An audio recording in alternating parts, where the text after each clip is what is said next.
Should we try launching the Forge game? Oh yes, Okay. it's all ready. Emily's in.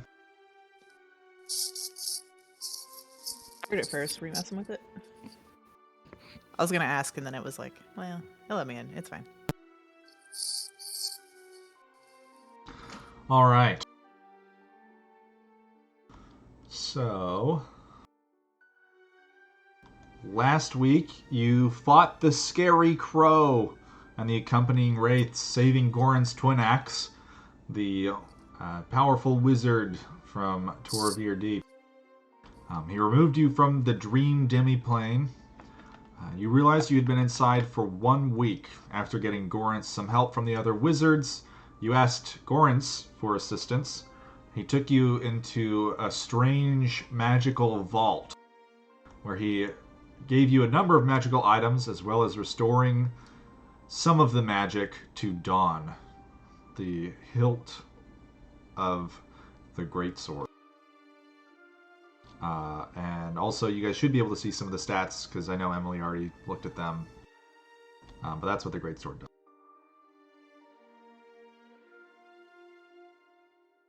Oh, I wanted to ask you. So the daggers that I need to put in my bracer of flying daggers, do those need to be magical daggers, or can I just put normal daggers in them? It's regular old daggers. Awesome. And the damage All right. you deal with your thrown daggers will be magical. Yeah. All right. Good.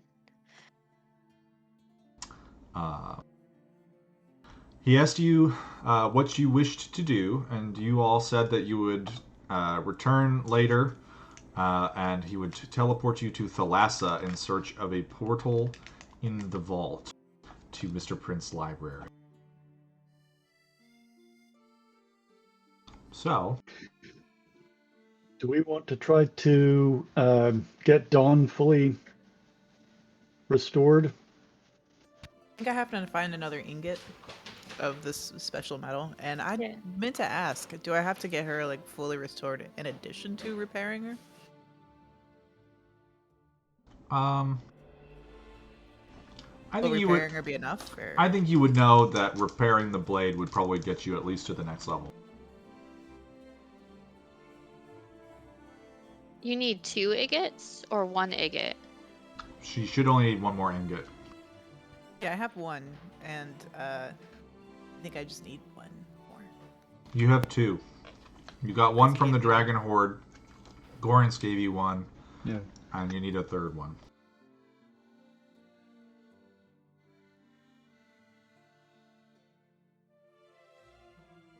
And we're probably gonna have to go to the Feywild to fix it, so it's gonna be a minute. Well, wasn't there an actual person that we knew of who could do it in I can't remember the city, but didn't we know of somebody who could do it?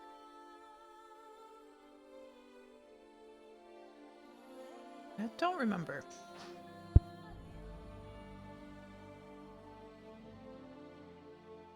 we still like in the vault thingy? That's Yeah, I guess you're still in the vault. I mean, we haven't said that you guys left, so. What time of day is it? You have no idea. You haven't looked outside. But the other dwarves were asleep, so presumably it is late at night.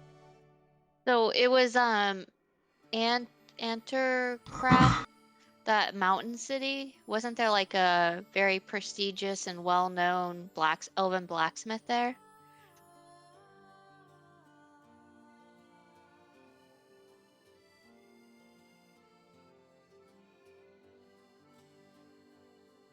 I mean, Azrael knew of them, but I think everyone else said that they were like older, like it was like 200 years out of date, but we thought there was someone there, right?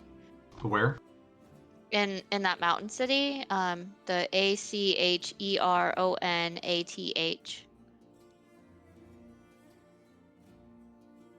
There was like an elven blacksmith there that could repair it. Joke's on you, I can't even read, let alone spell. Yeah, I don't know how to pronounce it.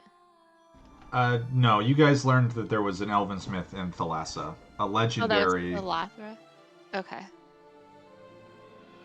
And that's where we're going, right? Let's see. On the 18th of September from last year, you found in the Dragon Sword an ancient box containing a small portion of Fey steel, one single ingot, marked with a strange seal. One of you, I'm pretty sure it was Azrael, was able to tell that the seal was a twisted hammer over an ivy-covered anvil, and it was the sigil of Pacus Ladra, an Eladrin mastersmith from the Spring Court of the Feywild, who founded master smithy 200 years ago in Thalassa at the height of the city's power. Okay. Yeah. Okay, so yeah, I have the mystical smith. I have it was Elven, but I just probably wrote it down wrong. And then from the Springport. Eladrin are basically elves. Okay. Okay, so we're going to Thrasra, right? That is where you said you wanted to go, but I mean, you guys can go wherever you would like. So if we're there, can't we look for that Master Smith? Sure.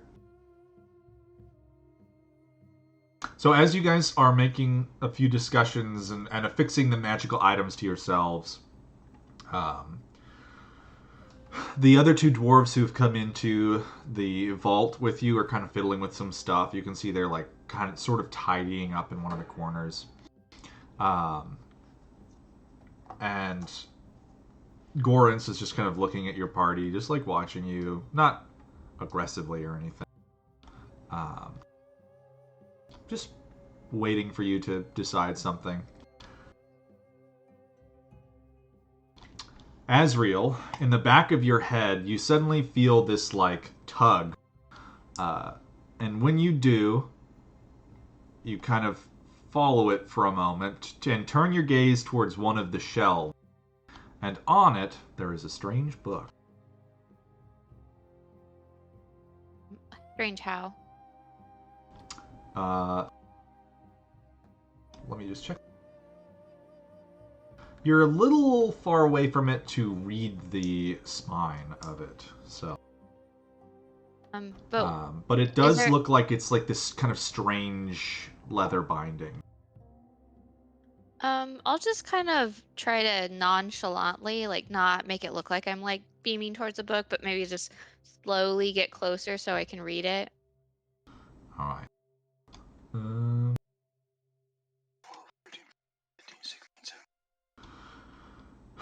The spine is written in a script that you cannot read, I believe. I speak Common, Draconic, Dwarven, Elven, Thieves' Cant, and Undercommon. Yeah, it is not in a speech that you can read. How big is the room we're in? It's pretty sizable. There's probably 4, like, passages of shelves. Because you guys just handed Romney a deck of cards. He's definitely going to pull one. He doesn't know any better.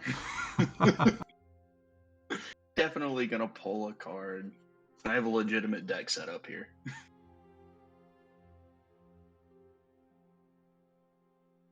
And this is the point at which we broke the campaign. I've got a legitimate 34 card deck set up here, so I can keep this legitimate.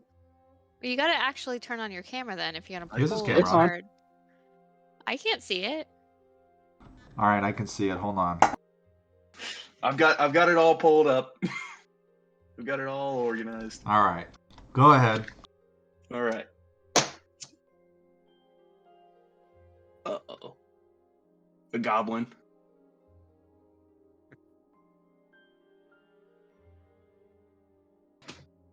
Two of hearts.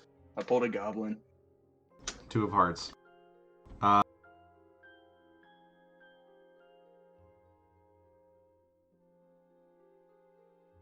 So you drew the card, you throw it at the ground? Yeah, I was just like, I don't know what this does, and I just like kind of like just flip it at the ground. Like I just pulled a card, and I was like, well.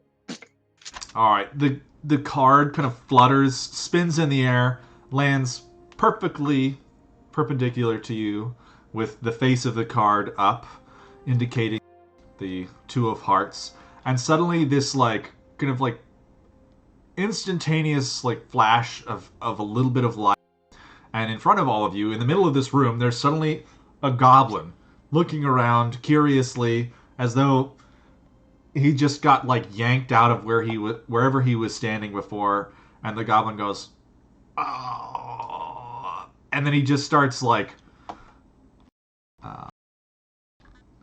he's like kind of looking around frantically.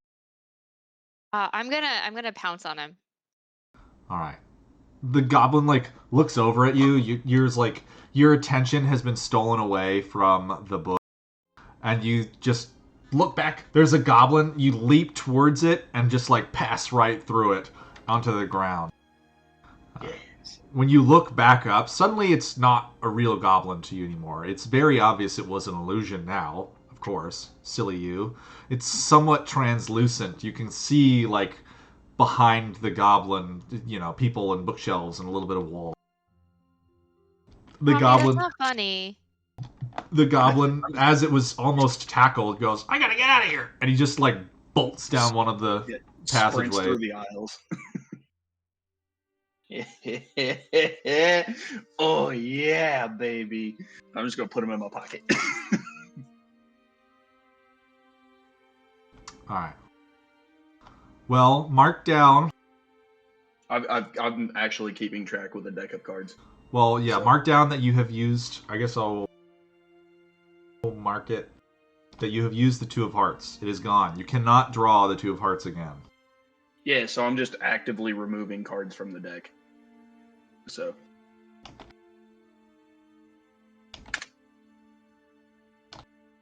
Who's in this room with us? Is it just the two dwarves? It's 3 dwarves. It's 2 assistants, and then Gorrance is watching your party. Can I walk up to the book and just kind of run my finger along the spine and just say, "What's this?"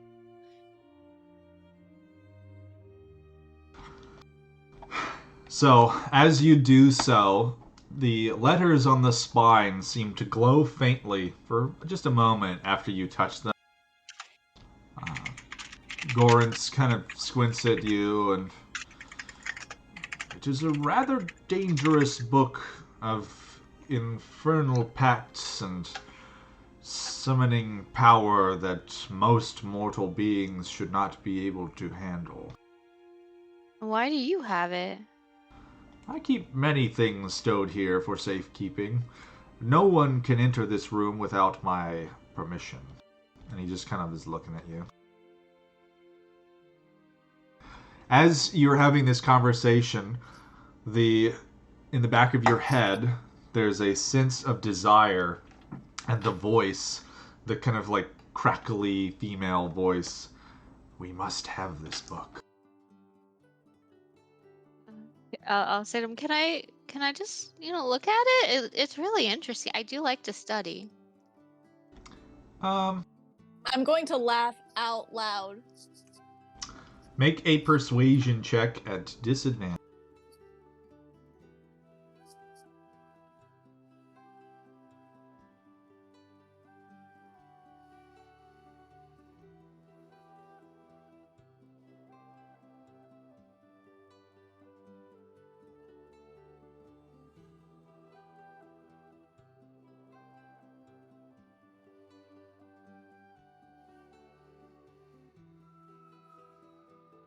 Does anyone in the party speak Infernal?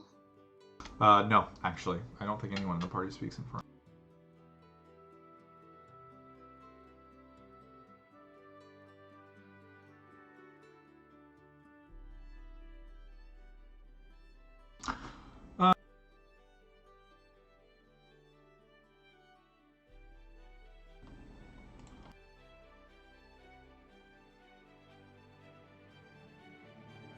As you kind of ask to read the wizard casts a spell on himself, not on anyone else.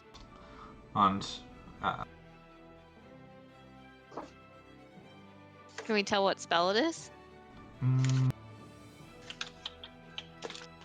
You can make an Arcana check.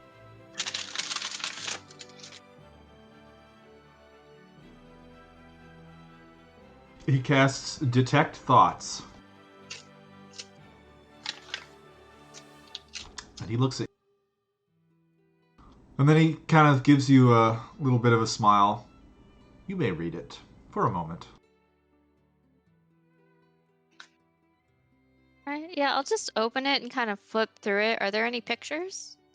There are strange sigils writing all through it in Infernal. None of it really means anything to you, and it's not incredibly useful. The dwarf is just kind of looking at you with a little bit of a smile.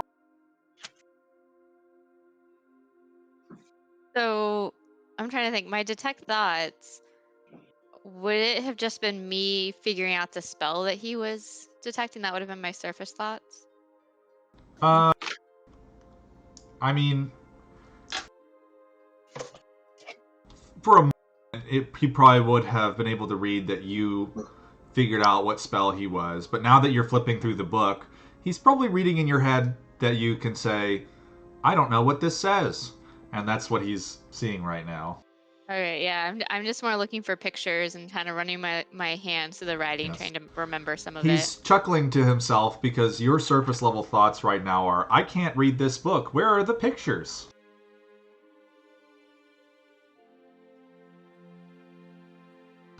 Yeah. Yeah, alright. I'll kind of go through the whole book and then I'll put it back and be like, oh, that was really interesting writing. So when you went through it, there were pictures.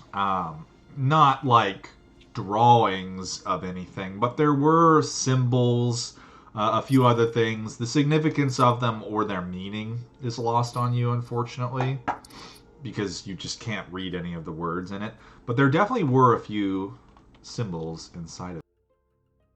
I'm gonna see if I could try to just remember those, like just kind of look at them and then try to commit them to memory. Oh. Let me actually show you one.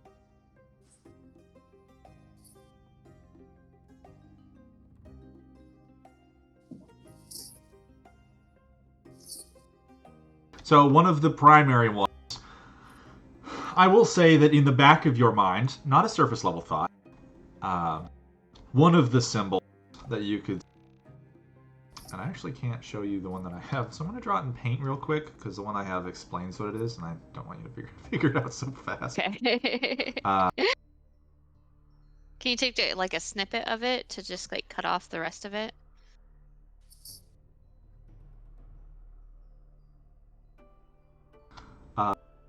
No, I'll just try it. It'll take me 3 seconds.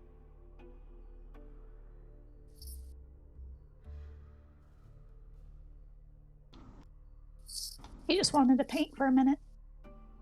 So it is a strange look. You can tell, because you're probably smart enough to recognize, that it is some kind of symbol associated with a ritual. What the ritual does, why your symbiote cares about it at all, not really sure. But they do. Alright. They do want the book. Yeah, but I'm not gonna just put it in my pack while the guy's watching me, okay? Like we have to have some bit of discretionary. This is me talking to my symbiote and like kind of under the surface, just be like, look, you have to be calm, and I'm gonna put the book back. You can kill him. Take it. Run from here. Nothing else matters. Yeah, I'm gonna tell her she needs to calm down, and we're not stealing from this guy.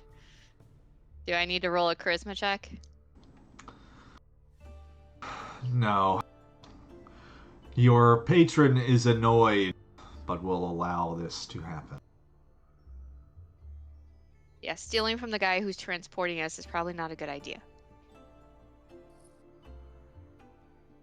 And who just gave us a lot of really cool stuff.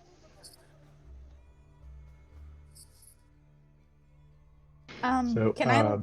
Oh, Yeah, go ahead. sorry. I was gonna ask if I can look around the room and see. I mean, because he mentioned he likes to keep a lot of dangerous stuff.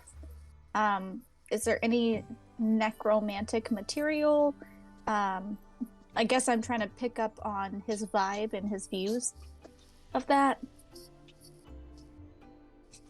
Go ahead and give me an investigation. As Asriel puts the book away, the wizard, still concentrating on the detect thought, is going to start kind of scanning the rest of you. I don't need anyone to make wisdom saving throws, but he is definitely kind of reading a little bit into the rest of you. So can I tell people if I see him like kind of looking around? Can I be like, "Yo," like he has detect thoughts on, just so y'all know. He's reading your mind right now. Are you just saying that loudly? Because he's I'm just saying that out loud. I'm just like, hey, look, I know what you're doing, and I'm just let everyone else know. Well, I can tell you exactly what he's getting from Romney right now. What's he getting from Romney? Childish laughter as he's like thinking about the cards. Just like, oh man, this is gonna be great. Yes. It's gonna be bad. He enjoys that you enjoy his gift. When he gets to snow, he kind of chuckles and moves on.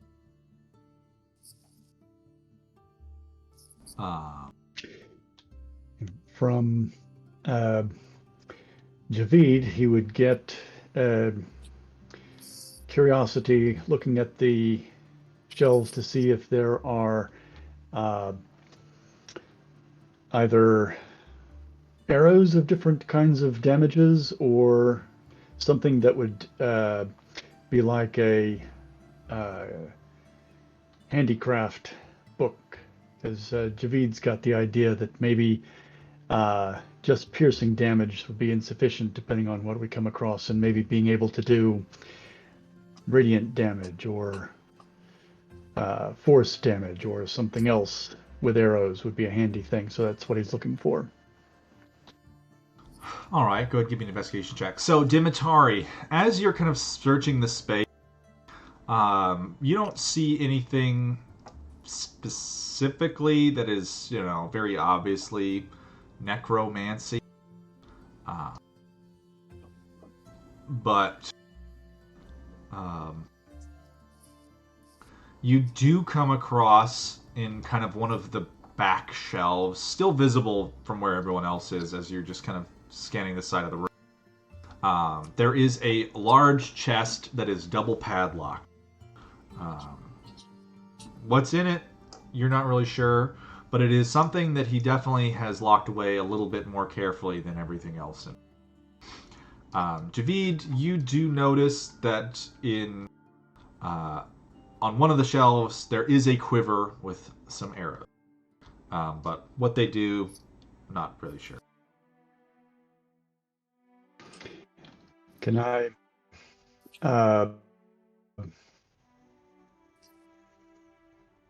want to take the quiver and approach one of the assistants and ask about it. What's this? This fancy stuff? It's got to be something special if it's in the vault. Just curious. One of the assistants kind of looks at it and I'm not sure. A lot of stuff in here, I don't know. We don't come in here too often. This is kind of his stuff, and we just tidy it up. All right. The dwarf well, kind of... If the wizard is through scanning and amusing himself with prying into our thoughts, I'll ask him about the quiver and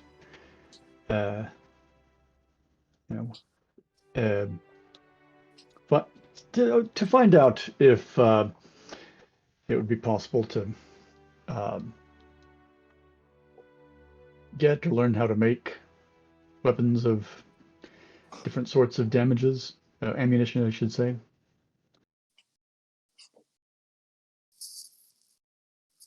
That is arrows, or I should say, uncompleted arrows of slaying.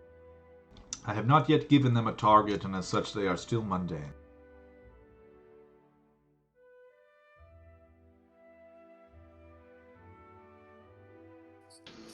I take it from that they have to be prepared for a specific target? They do require crafting in such a manner that gives them their foe.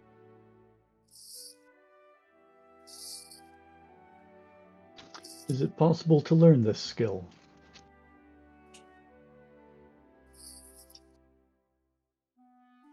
Well, it could be.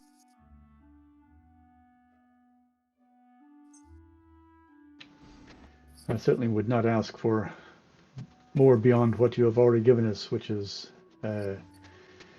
treasure enough, but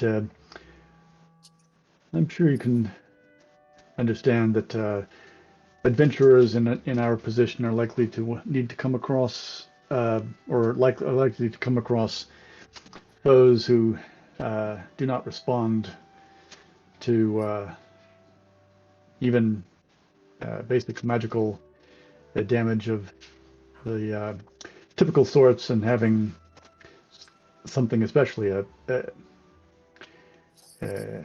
ammunition to target them more specifically would be very helpful. I understand. Unfortunately, I cannot part with those arrows, as they are meant for another master. And the skill required to craft them would take many weeks in order to impart upon you. And Do you have the, like, maybe some type of manual, like maybe he can study on the road?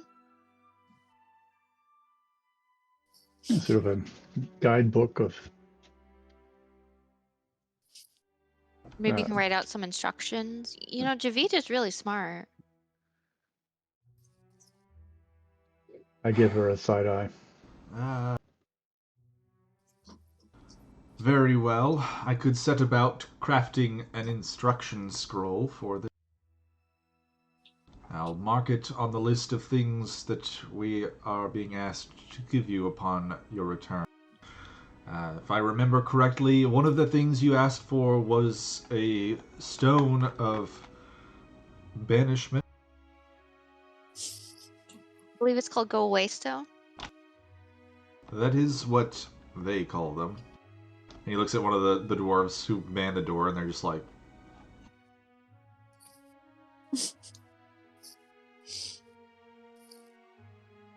Before we wrap up the conversation, I wanted to mind link with him basically to privately ask about the double padlocked chest.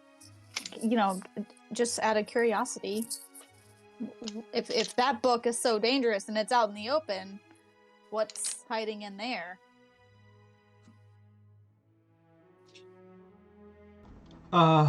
Make a persuasion check, and I will let you do it with advantage. Are we broke as a party? I mean, how much money do you guys? I don't know, because Million. I lost my character, so I have 4 gold pieces. So I currently Damn, am broke. Romney, how about you share some of that wealth? Oh, actually, we just got out of prison. I would have 0 gold pieces. So Yeah, as a party, we have 200 gold pieces, 887 silver pieces, and 78 copper pieces. That is pretty broke, yeah. Yeah, we have a couple other. We do have jewelry. So we have 8 gold rings that are worth 10 gold each, 3 gold necklaces worth 25 gold each, and 10 astrinium coins. We also have 10 garnets and 2 diamonds that are worth 1,000 gold each. Those are important. We're not spending those. And then, yep, that's it. That's all we have of value. Oh wait, nope. Sorry. We also have an opal, a black opal, blue sapphire, fire opal, 3-star sapphires that are worth 1,000 gold. So we actually have some gems. Let me add these up for you. Your boy needs some spell components, is why I'm asking. I need about 1,000 gold for spell components that I need.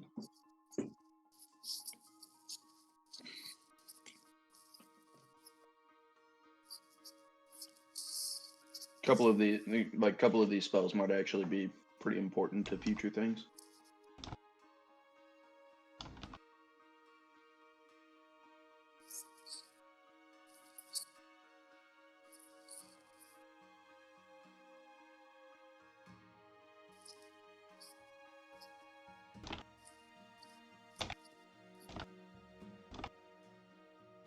So yeah, we actually have so this says 1 million. It's 1.2 million gold. So that's like whatever that is in platinum pieces of mostly in gems. I think So 1.2 million in gems. So 2 black opals, each worth 1,000 gold pieces. Blue sapphire worth 1,000 gold pieces. So that's 3,000 right there. Fire opal worth another 1,000 gold pieces, so that's 4,000 right there. Plus 3-star sapphires that are worth 1,000 gold, so that's another 3,000. So that's 7,000 right there. And then we have a garnet that's worth 100 gold, 2 jack black opals that are worth 1,000 gold, 3 pearls that are worth 100 gold, 2 diamonds worth 1,000 gold, 10 garnets worth 100 gold, and then various random gold pieces or gold necklaces and jewelry. So if you add it up all together, it comes to 1.2. I guess you could take out the 2 diamonds, so that would put us at 1 million rough. Where'd you write this down? So from your inventory, Huh? I'm coming up like 990 something short. Million, or 1,000, 990, no, 986,000 Oh, did I say short. Did I say million? I probably didn't mean million. That's like 10,000. Okay. Sorry. I'm Yes, like, you were off by several orders of magnitude. But yeah, yes, you do have probably close to 10 something 10,000. thousand. Yeah, I don't know why I said 1 million, but it's 1.2. If you take out the 2, then that would put you around, or excuse me, it's So 12. If you take out the 1.2K. 2, yeah, Or 1.2K. Yeah, I know my 12 calculator's weird. 12K. So if you take out the 2, then that would put us around 10,000, mostly in gems. Well, if all we had was gems, I probably would have talked to Strondig like the other night and traded up. I mean, Like, the gems are easier to carry. Will shopkeeps take gems? good question. Yeah. Okay. Yeah, I mean, why don't we just shop in gems? Because we have various gems that are worth like 100 gold, some that are worth 1,000 gold, and then we just have some jewelry that's worth like 10 gold, 200 gold, and then we do have like roughly 200 gold pieces that we could just use if we need to like kind of divide it out. Can I get about 1,000 gold worth of gems so I can go get spell components? Sure. I guess I could just give you a fire opal. That's worth 1,000 gold. All right, I'm gonna mark this off. Sorry, I'm actually gonna write out how much this is worth so I don't have to keep doing the math every time.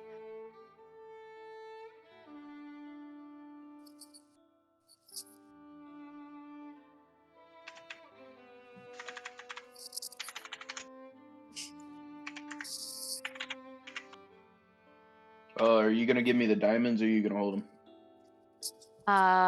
You're the healer, so can you do revivify? Yeah. Okay, yeah, you can have the diamonds. Just don't I just been spend putting them. them in my censer. Yeah. My healing diamonds are in my censer with my incense, so they smell like hops. Okay. Does that help bring people back to life? Allegedly.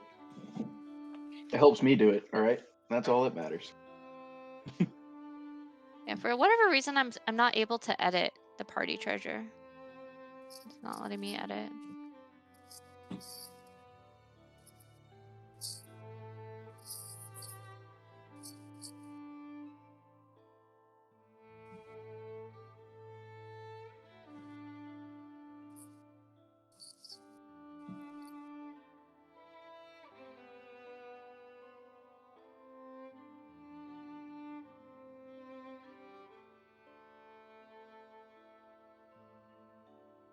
All right, you should be able to now.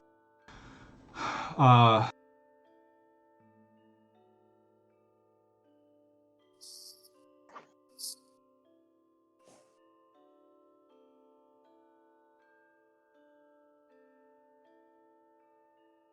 so, Javid, I will just tell you now, as the dwarf is kind of looking at the rest of your party, Gorrance kind of... The construction of magical arrows requires proficiency with the woodcarver's tools, and there are various types of magical arrows that can be crafted. However, each of them requires some piece of magical essence that is included within them.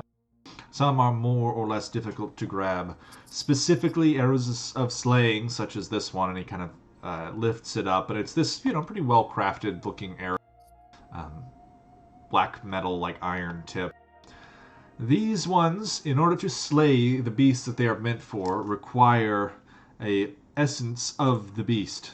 So, if you wished to slay orcs, for instance, one would need to kill an orc and gather some piece of it ahead of time, which makes it incredibly difficult to craft arrows of slaying for less common beasts. Yeah, so in order to be able to kill something, you have to kill something. Indeed. That sounds a little less than useful. If you're talking about, if you want to kill a dragon, you've got to kill a dragon to be able to kill a dragon. Didn't Correct. Briar kill a bunch of dragons and there's a bunch of hunks of dragon laying around Torbar Deep? Couldn't you guys just use some of them chunks of dragon to make them? Well, I use that as an example of a powerful foe. I don't know if we're going to come across a feel like we'll be demon seeing or- more dragons. Dragons are rare. I'm sure you will face no further ones. You What? okay? They're all over the place. I feel like we made a Not at all personal rare. enemy of one. Which one? Yeah, she might be a little butthurt. Warden, prison, out in the desert. the dwarf kind of... I'm sorry, what? The Who? prison we escaped Yeah, a little bit ago. you didn't know we pissed off the warden. You who's a didn't know that we were dragon. escapees. Yeah, To be we're fair, we're there's an Astridian prison, so it's not. We're on the right side, right? We were basically war criminals at that point. yeah, and we weren't sent to prison for crimes. We were sent to prison for being the enemy. We didn't do the war crimes.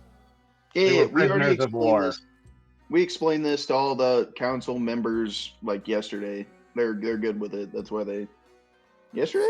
I guess it was a week ago now. I huh? apologize. I'm still stuck on the part where you were informing me that...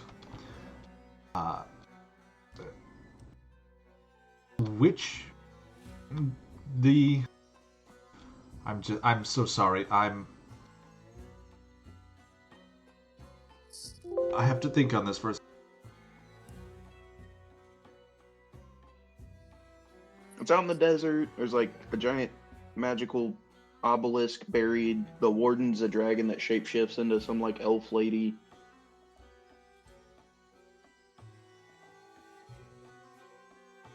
You made personal enemies of Emira, the ancient, or adult, I should say, not quite ancient yet, an adult blue dragon from the desert. Yeah, she's a terrible person. Yeah, she's pretty awful. Yeah, she may Yes. have Yeah, actually we punched her only in the just face. escaped with our lives. I barely, have heard of by her. Yes. deceit and trickery. So yeah. Anyway, if you can Oh, find and any also of those, sacrificing what's his face.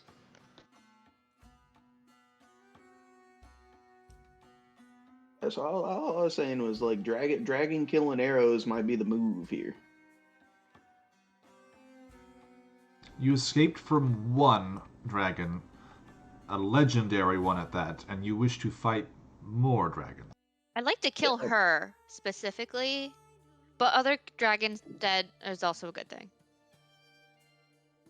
Also, Yeah, if we there's could, more like, prisoners not run there. into that one again, that'd be fine with me.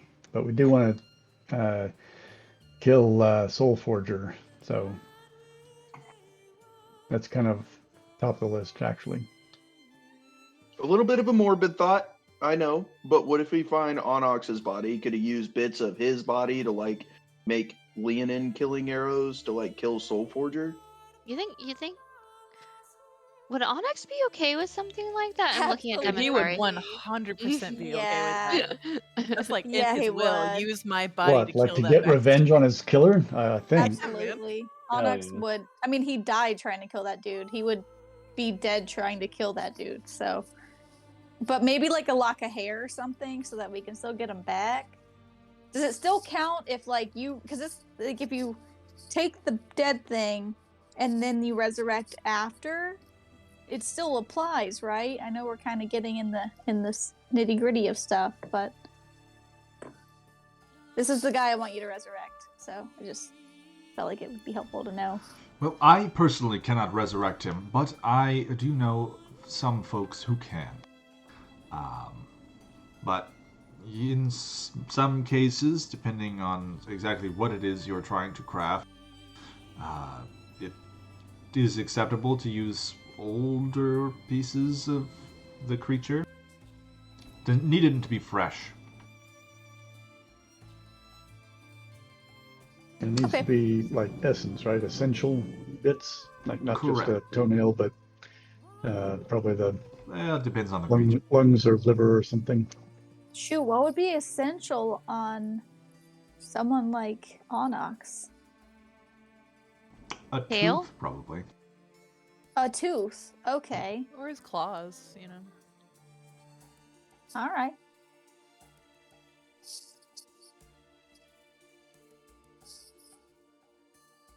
All right. As your conversation, I need Azrael to make a wisdom saving throw. Womp womp.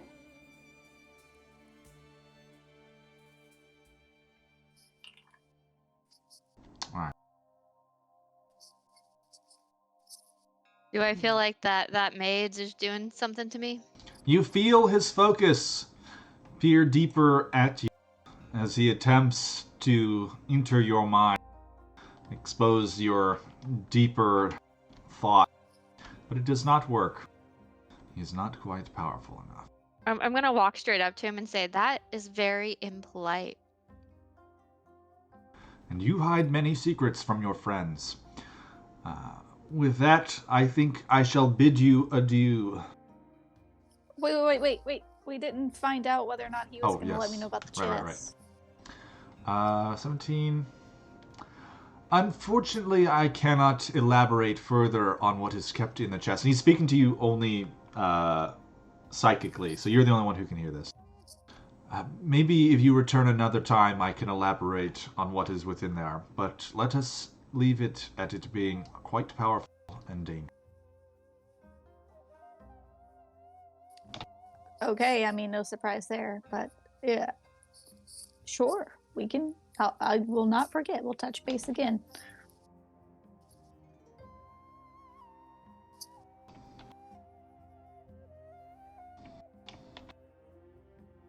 All right, so the other two dwarves began leading you out.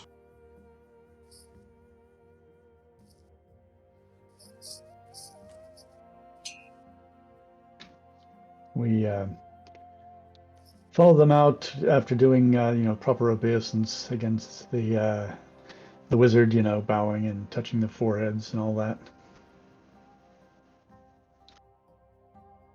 Return when You've you are been- ready to It's travel. been great.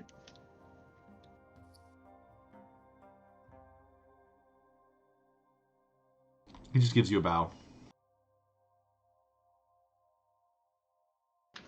And once we get outside, I'll suggest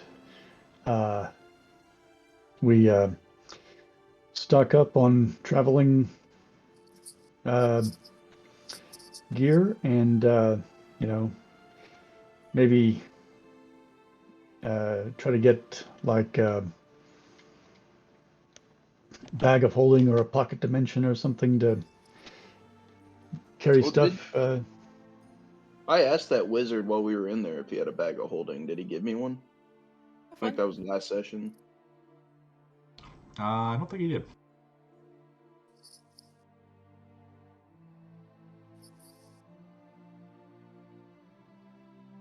Yeah, so I mean, he's a pretty Don't you guys have like a powerful wizard, and Heward's Hardy Haversack or whatever it is? We do. no, it Yeah. got stolen. Right, Yeah, all the goodies got taken from us. But we got it back, right? Except for the Oh, we super did? magical stuff. I thought the haversack I was part thought. of the stuff we got back. Oh, I thought that all the magic stuff got. Not all Well- of the magic stuff. Just the things they didn't think were good, which is like most of our shit, actually. My drift globe and things like that. Yeah, the cracked drift globe came back. The hilt of the great sword. Dawn came back, yeah. I do also have a bag of holding from the dragon. Yeah, your party does have magical holding devices. Okay. I do have some mundane shopping that's like not complicated. I need $200 or 200 gold worth of ivory, and I need 800 gold worth of incense, like ritual incense. All right, go ahead and give me a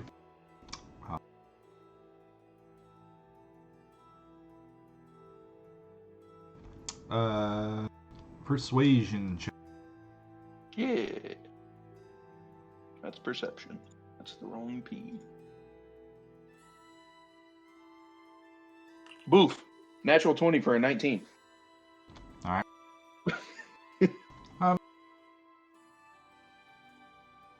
I will say you're pretty much able to get the ivory and incense without trouble. There are shops all over Torvir Deep that sell mundane things.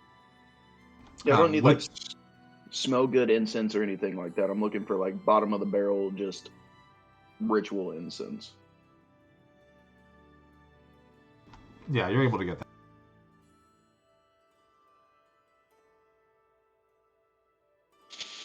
What is that for?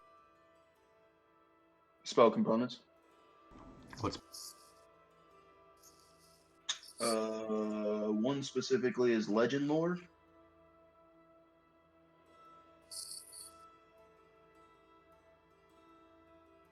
I forget the other one I was looking at that needed incense.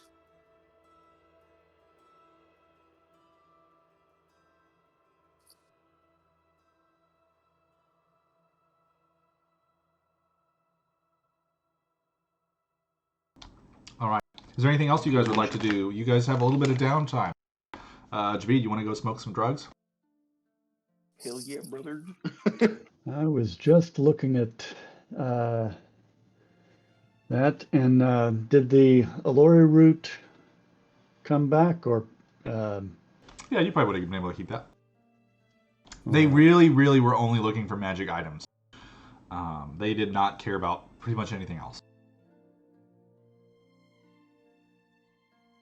They're not drug users like the rest of you. No, like some of the rest of us. Yeah. But yeah, I would like to try to scry on our target. Our target is Soulforger, yes? Yep. And so we want to spend a little time, brew some tea, see if we can peep upon him. All right, you going back to the manse, Golden Rock manse to peep? Oh yeah, definitely. Definitely want Because to. it's still nighttime, and we're kind of like in some bolts. I'm going to vanish and turn into a bat. and then Okay. attack Azriel's head. All right. As you're walking through the city streets, suddenly, Azriel, there's a bat fluttering in your hair. I'm just gonna like try Preaching. to squish that thing. I know it's snow, but I'm still gonna squish it.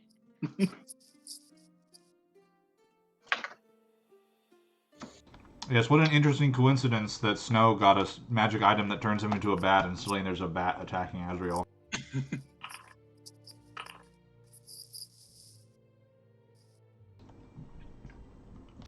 Alright. As the bat is like swarming her hair, she just like reaches up and just whack, swats it out of the air as it's like scrabbling around in her hair, kind of mussing it up. And I'm pretty sure bats have like one and not a lot of. I'm gonna hit it until it's not a bat anymore. I'm pretty sure Got only. acrobatic it? Aerobatics? Unfortunately, Aerobatics? we Yeah. could say you're dodging, but even if you're dodging, she rolled a 23, Also, a if you're- 21 for 12 damage. hope I we rolled just a hear it. 31 acrobatics. A Get the wind knocked 29 out of and a 23. I also feel like it being your first time flying, you're probably not going to be the most graceful bat out there. And you rolled I'm your dexterous acrobatics, as not the hell. bat's acrobatics. true. Like, don't you normally take on the physical, like, aspects of No. the bat? Luckily for us, the game already has rules in place for this, which is armor class, and she beats the bat's 12. Damn it. Which she just like swats the bat. Snow, you take 11 points of damage because 1 point was for the bat, and you're just like on your back on the ground looking up at it. I'm just gonna lean down to him and say, "Was that fun?" Yes. And then I'll just keep walking.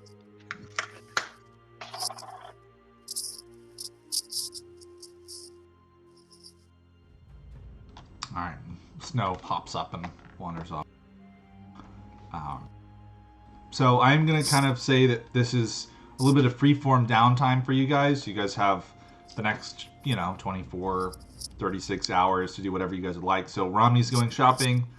Javid is going back to the manse. Javid, when you arrive, and whoever else is there with you, because it is nighttime and you guys probably want to go rest for the most part.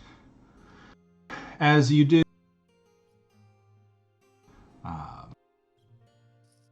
Mr. Torman is kind of waiting in the hall for you, and he kind of perks up at your entry. A couple of the other staff are waiting there as well. Welcome back. It has been some time. You did not tell me if you were leaving, and I did not know if you were, but everything is as it should be. Your rooms are made.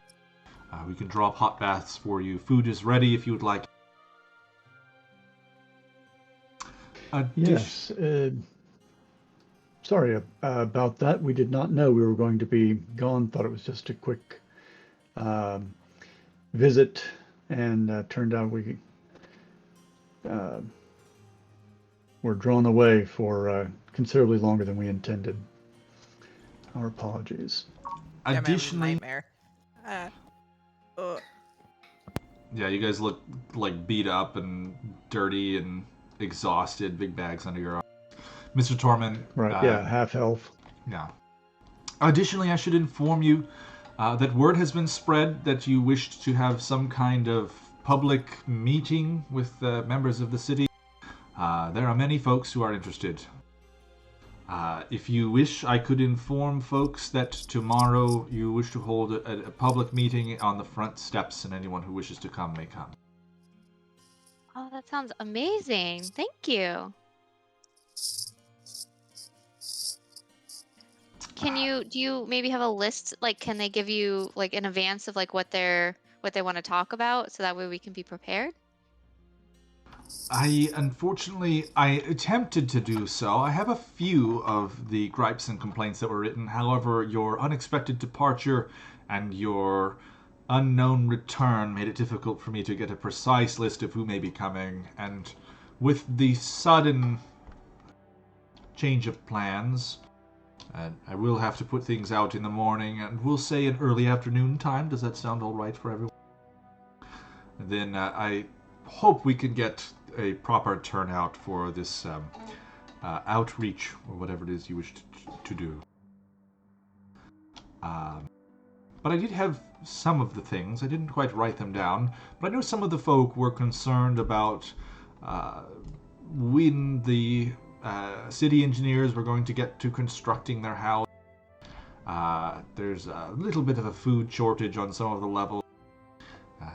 One or two people have apparently been kicked out of their homes and are wishing for better accommodation, that sort of thing. Those were most of the complaints that I heard. Is there anything I can help you with currently, as it is close to midnight?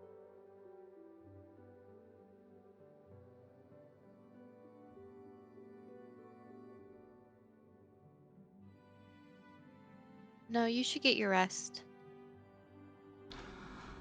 Excellent. Well, good to see you return safe-ish and sound.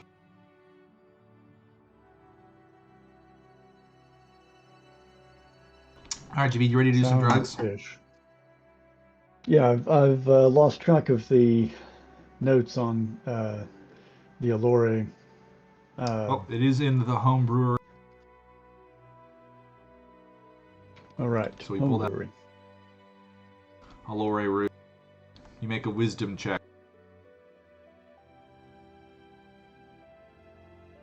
So you can add your proficiency bonus to that wisdom check.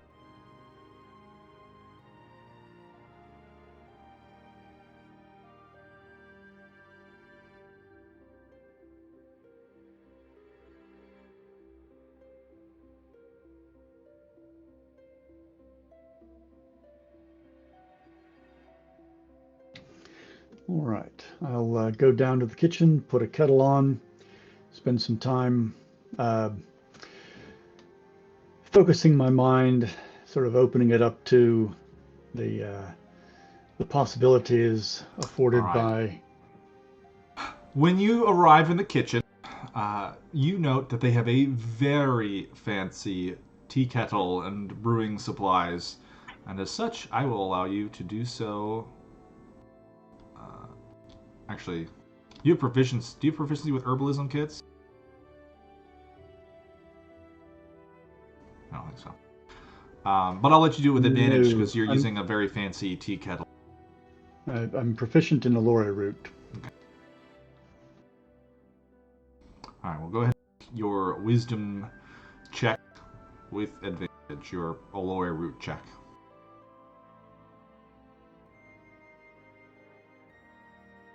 See if you can do better than a 25. Although I don't know if that matters.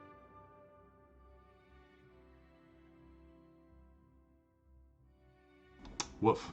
Well, there you go. You rolled a nat 20 for a 20. However, the 25 was sufficient enough. You have brewed an immaculate tea, and in fact have 2 doses of it and advantage on both of the checks. So, if you wish to make 4 checks, you can.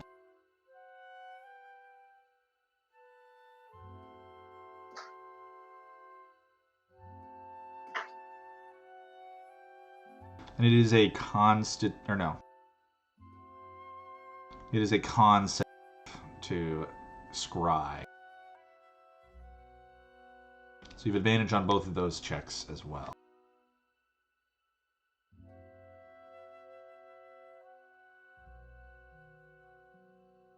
D&D Beyond is not giving me a choice on whether to roll with advantage. I probably need to look at its settings somewhere.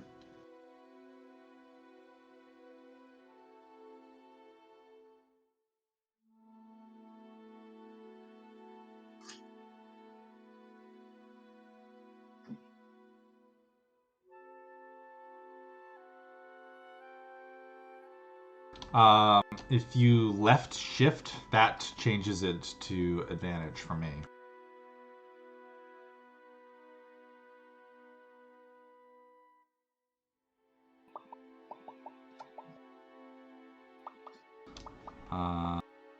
Alright, so you got a 19 on the first check, so that is your scrying.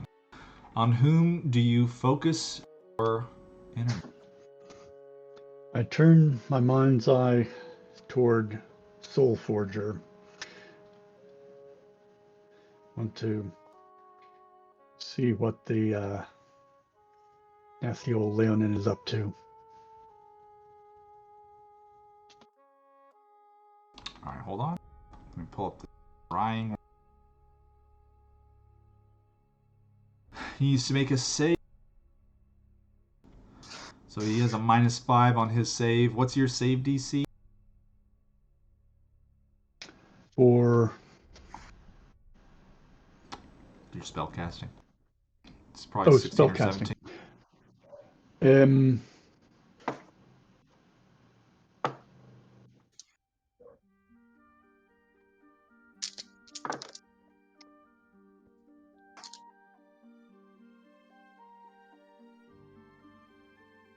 Never mind. I don't care. 16. He failed. He really bitched that one. Alright. Yeah, it turns out a -5 to a whiz save on a thing that he wasn't even that good at to begin with. Kinda makes it hard.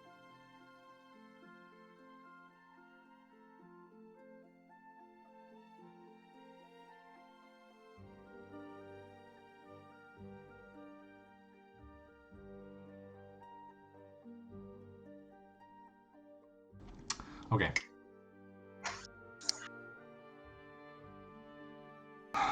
Hold on, your DM is buffering.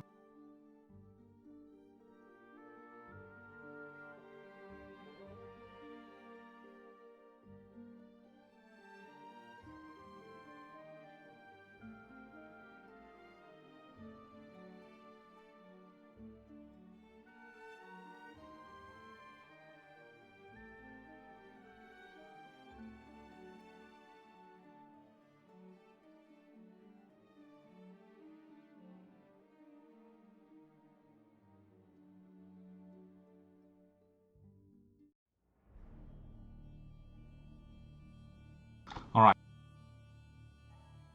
Your mind's eye open, and you find at the bottom of a series of steps descending out of the darkness, well crafted, made of what looks like sandstone. Around you, off the edge of this platform, there is darkness. A number of pillars rising out of it, arriving high up into the ceiling above, into further darkness. About 10 or so feet in front of you, standing at the edge of this platform, is Commander Soulforger. You're staring at his back. He has just walked forward a few steps and stands looking down into the dark. He kind of looks down, drops to one knee into a kneel, and suddenly there is this great flash of orange light in front of you. This wall of flame erupts. You can almost feel the heat coming off. The wall of flame kind of flutters pleasantly for a moment before it seems to shudder and shake with a voice. What further do you have to report? It is deep and menacing. You have never heard it before. Commander Soulforger, his head down, not looking up at the wall of flame. I'm afraid, my lord, that there has been a disruption at Lord Amira's prison. A number of the prisoners who were captured from Torvir Deep, as well as many others, escaped or were slain. The wall flutters, but is still for a moment and silent.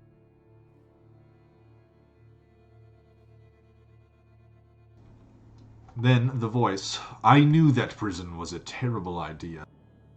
It would never work. I will have to collect the shards myself. Their magic cannot be allowed to exist latently. The other dragons would collect it before turning it over to me. My plans are almost complete. Not much more is required for the next step. Your minions must complete their work in Thalas,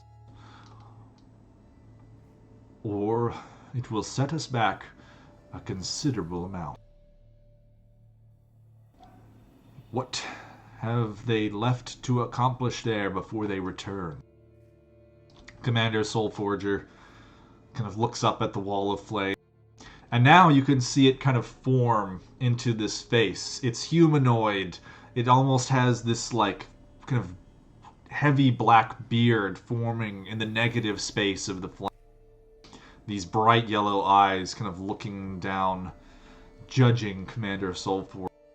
You can tell he is cowed by an immense presence. Tribune, my men report that they have located the correct vault, and that they are moving into position to raid it soon.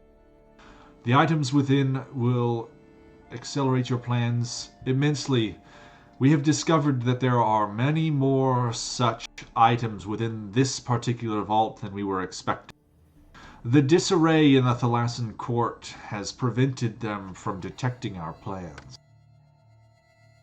The face, the Tribune, kind of looks down at him. His eyes widen a little bit into a more pleasant visage. Very well. Your work has been acceptable. And the face kind of disappears back into the wall of flame, and then it sputters out, leaving Soulforger standing in this kind of pale blue dark, illuminated by a few lanterns up the steps. And then he begins to walk away. You can tell, as you kind of look at him, this like bead of sweat kind of drips down his face. And he disappears up the steps.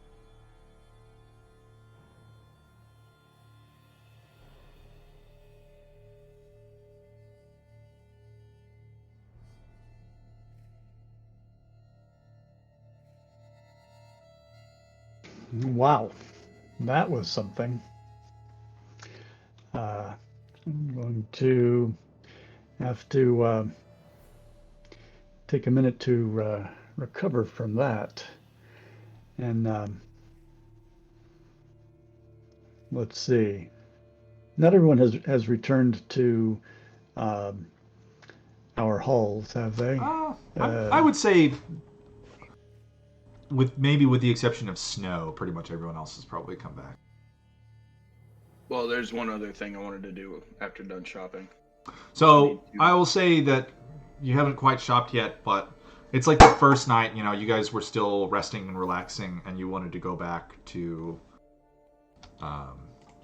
get a good night's sleep before you go shopping. Like shopping's tomorrow, but this is still that first night. We got a little ahead of ourselves, but you'll be able to do the shopping tomorrow. So if you think that Romney would have gone back to sleep, then you're probably there. All right, so I'll wait till everyone can assemble in the morning over breakfast and report. You have to them another. what I've... You have another dosage of tea. You can scry again, just so you know. Oh, that's right. That's right. And you have advantage on this one as well.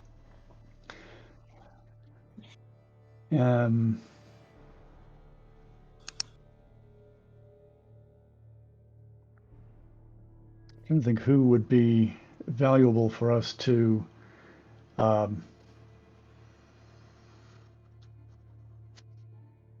learn from, to scry upon.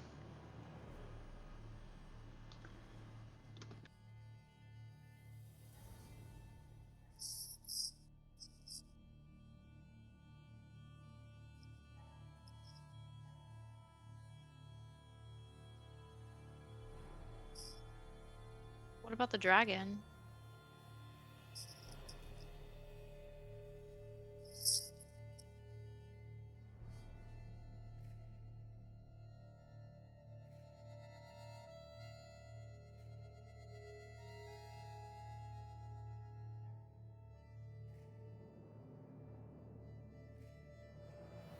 It might be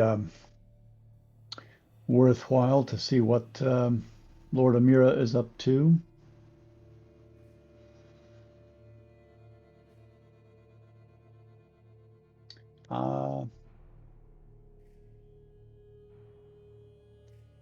Especially as this entity is not happy about the prison escape. We'll see what's going on with the warden of the prison.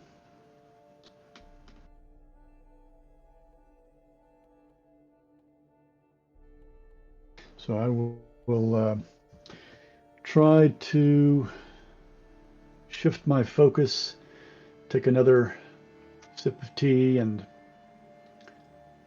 clear my mind, and then direct my focus toward Lord Amira.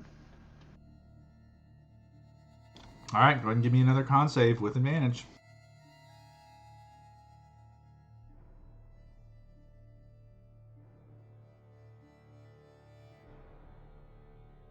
Well, there you go. Another successful scry.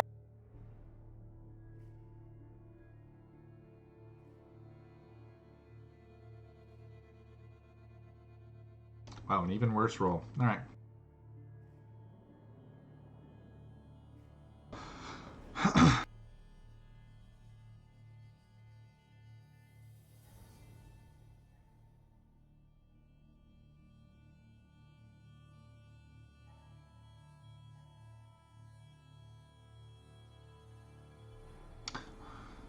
Lord Amira, as a dragon, is flying through these great black thunderous clouds.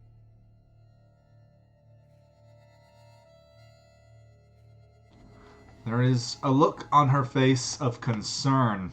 Her kind of reptilian lips are turned upwards, this deep scowl.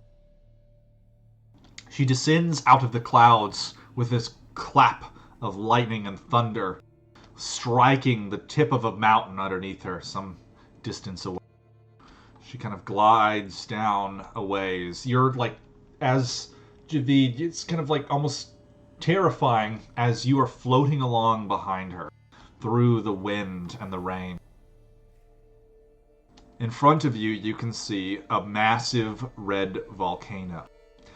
Geyser of lava spewing forth, gouts of black smoke forming this great cloud around you. She kind of circles it a ways, landing roughly halfway up the mountain face. And in front of her, as she kind of tucks her wings in, takes a couple steps, and then her body just like shrivels down over the course of just a step or two. And it is the rather meek looking wizard that you had seen previously. She kind of hikes up her little robes a little bit higher around her ankles and begins stepping over rocks towards a door. It is a very large door, large enough that a dragon could have passed through it.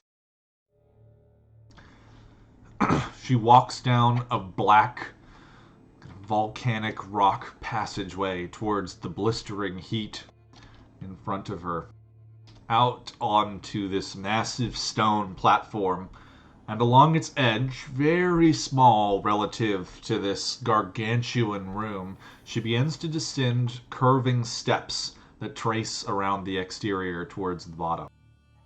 There is these like blasts of lava that fly up past her, and she kind of looks up at them and has to duck a little bit as there's these like sprays that coat the wall and then drip down.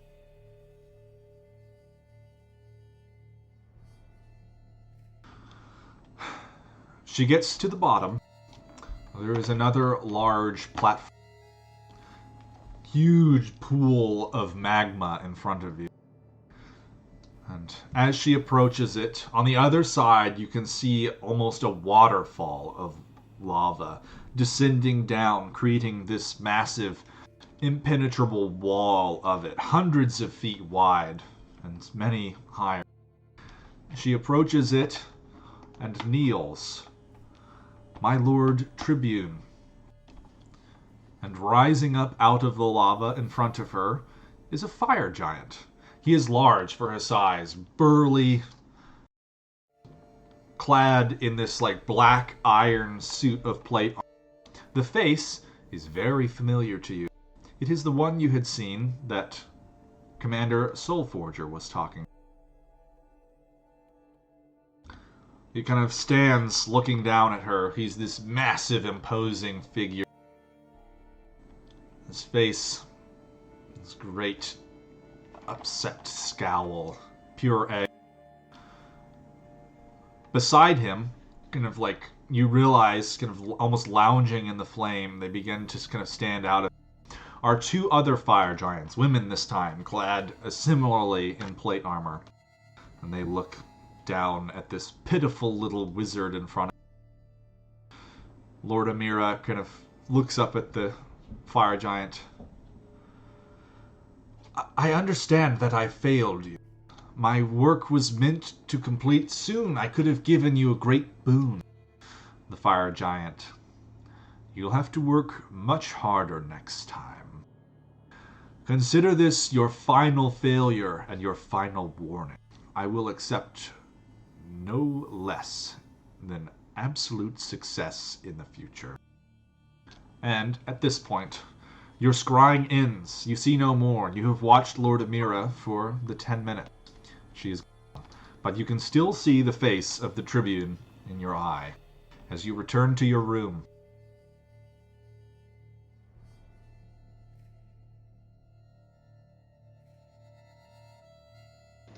Well, that is a very powerful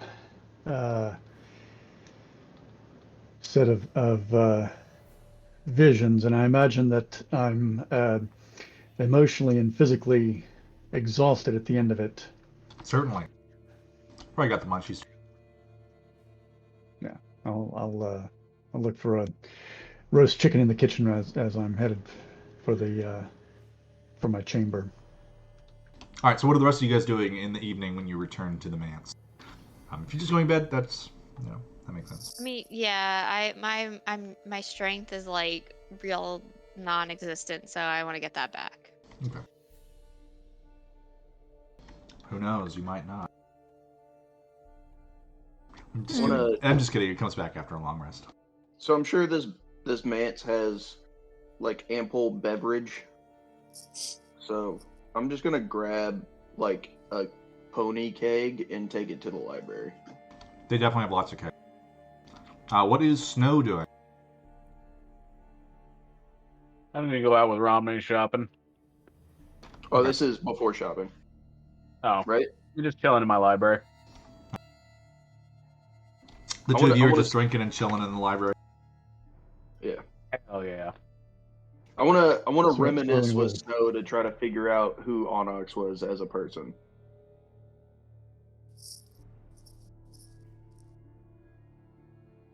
Like, everybody talks about him, but everybody just kind of looks at me. Snow's been pretty much the only one that's, like, buddied up with me so far, other than Briar, who's been just nice to everyone.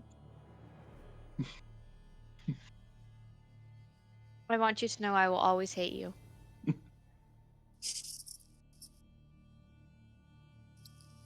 That's the Azrael we know and love. Yeah. Drinking, telling stories. I talk about my time with the dwarves, how I learned to actually make beer and stuff.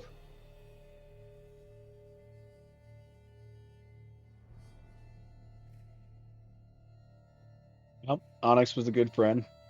And yeah, we went through a lot. And Soulforger killed him.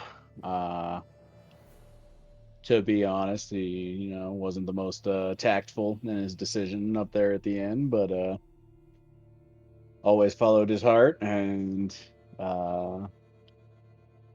yeah, he was a good friend.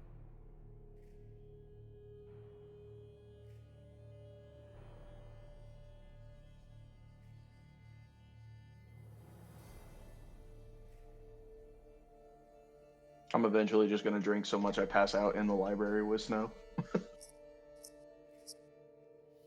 I don't have enough spell slots to keep up my normal routine, so I actually get obliterated this time. All right. I see that he falls over and like starts drooling on a book, so I just put my foot in him and just like push him out of the chair. Yeah, you guys were able to find a keg of some fairly strong dwarvish ale that they just have kegs of. There's a keg cellar in this building that is just full.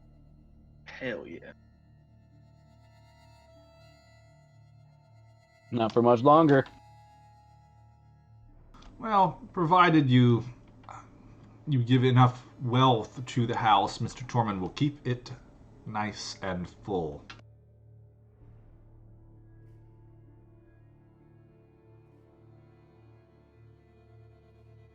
Also, is there a map of the city? I want to know where the religious sector is, basically.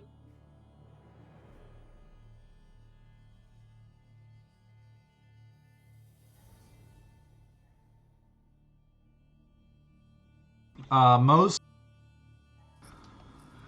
you would probably know that most like official temples are on the top level. There's all kinds of little buildings across there. That's where there's government buildings, military offices, guildmasters forum, and the temple to Moradin, as well as a few other smaller temples.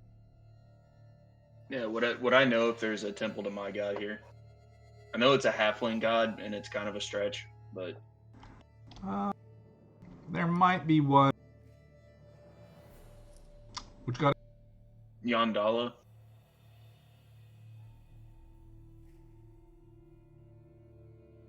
It's god who created halflings. I don't know what the halfling population is in Torvald Deep. Pretty low.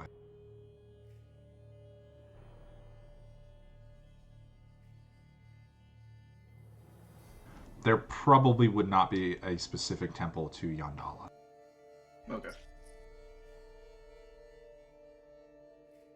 But let me check. Yeah. No. Halflings probably make up, there might be a few hundred total in the whole city. So, not that many.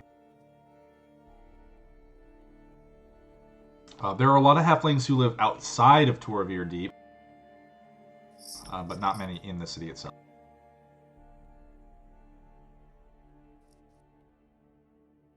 Okay. Yeah. Pass out. So, Get ready for shopping episode. if you head southeast of Torvir Deep, you get to the Badger Woad Hills, and that's like Halfling Central. Okay.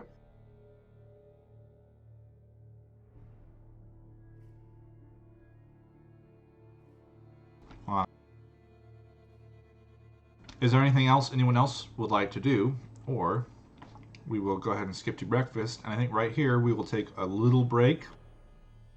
Probably 5-10. And when we return, we will be at breakfast. Sounds I'm good. just gonna note that I'm gonna be switching like preparations of spells and whatnot before I long rest, but Okay, that's all I'm perfect. doing. Nice. Oh yeah, absolutely. There's a lot of spell shifting that needs to happen. Makes sense. Do we click the button? What button? Long rest button? Yes, go ahead and click the long rest. And we're on a break. I'll see you guys.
Right, and I send him pictures.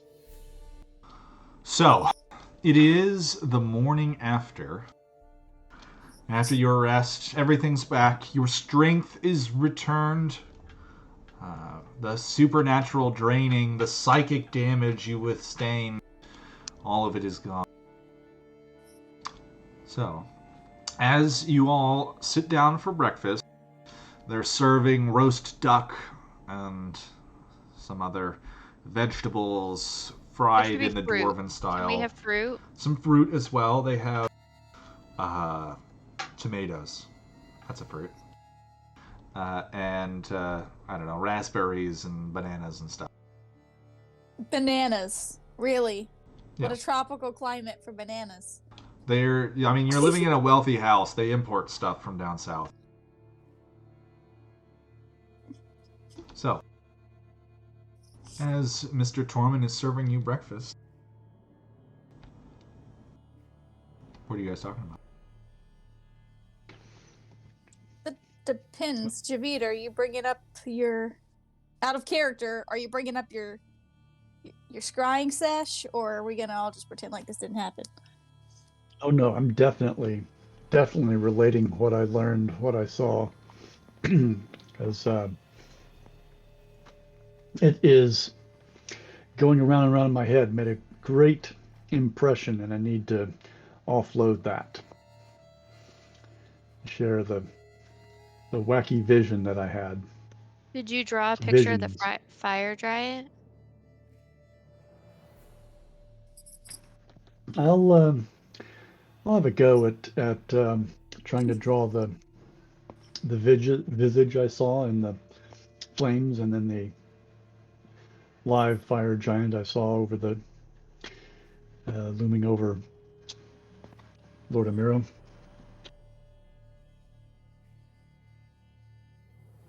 Do you look like tired and hungover and stuff? A sort of haunted look to my face. I'll look at you and be like, yeah, it's been one of them nights. And I'm going to go get him some coffee.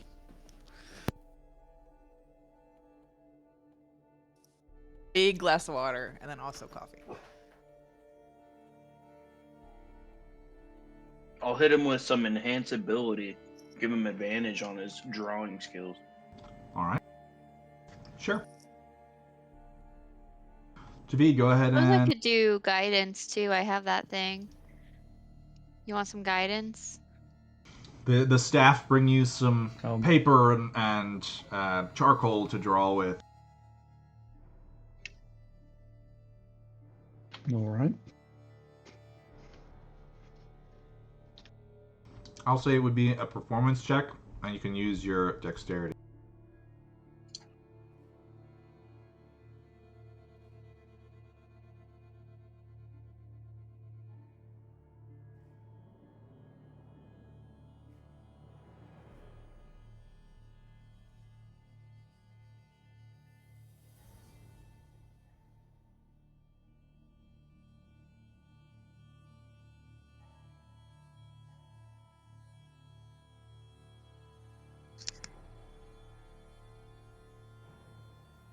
Go ahead and roll it.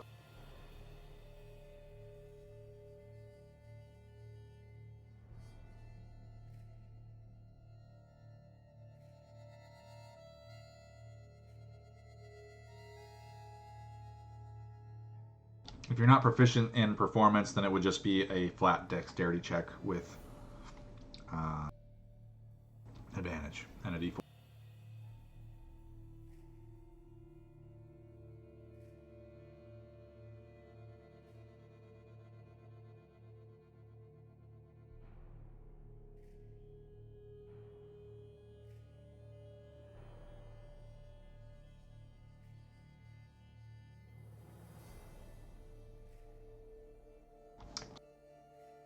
Don't forget your d4. I rolled it in D&D Beyond and didn't transfer. It's a 1. Okay. So you had a 13. You draw his face. He's a stern-looking man, humanoid. However, with Javid's description of him as a fire giant. You can kind of see, like, in his beard and his hair, the way the hair kind of grows out of his face. It almost looks as though it kind of curls as though flame. But the drawing's not perfect. It is just a stern-looking humanoid male.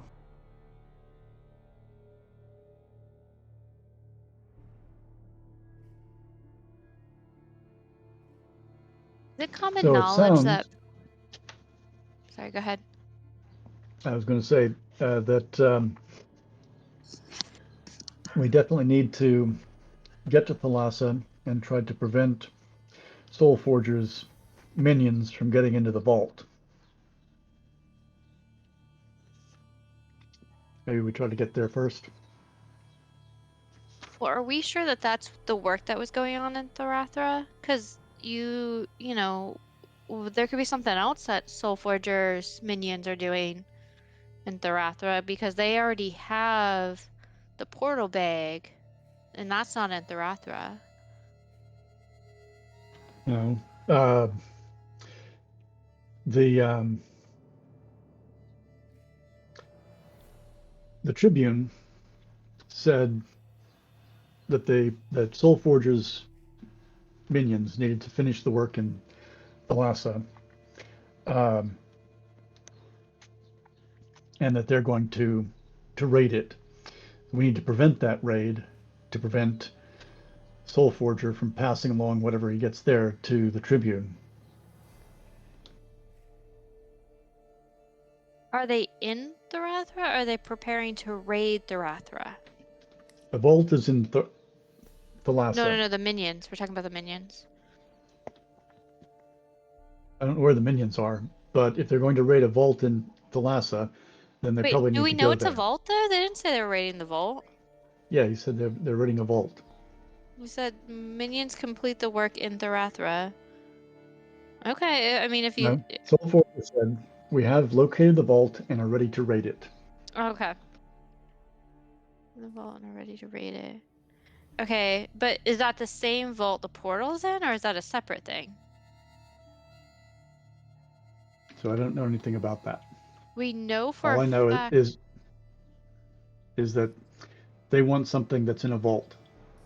And we need know, to we keep do them. know that there is a portal in a vault. But we don't know if those are the same things. Wait, maybe Mr. Prince would know? Could Romney, could you possibly ask if he knows anything about this? Because, I mean, out of all the people that we've dealt with, he probably is the most knowledgeable, right? And most trusted. I mean, I think I can. What about the mages? We could ask them if they know anything about what Soulforger would want in a vault. Yeah, I mean, I would trust the wizard enough to divulge this sort of information.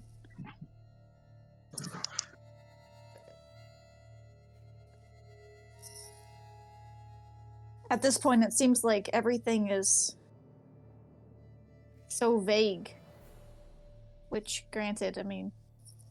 So, Soulforger did, or not Soulforger, the person he was talking to did say that he wants to, or he will collect the shards himself because the other dragons won't give them. Could the shards be in a vault?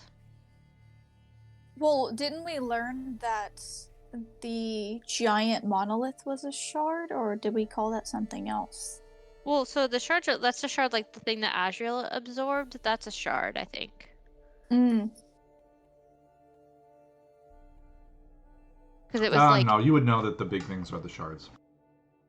Oh, okay. the So big the big Those are monolith. the shards, not the little parts of them. Okay. Okay. And I mean, if you want my opinion, it almost seems like we should utilize the favor from the wizard and try to address this situation, because that's a bigger picture than Stormbringer right now. Like, that's more important. There's lives at stake, and who knows how many others if their plans are followed through with. So you mean rather than go to Therasis, go where? I'm.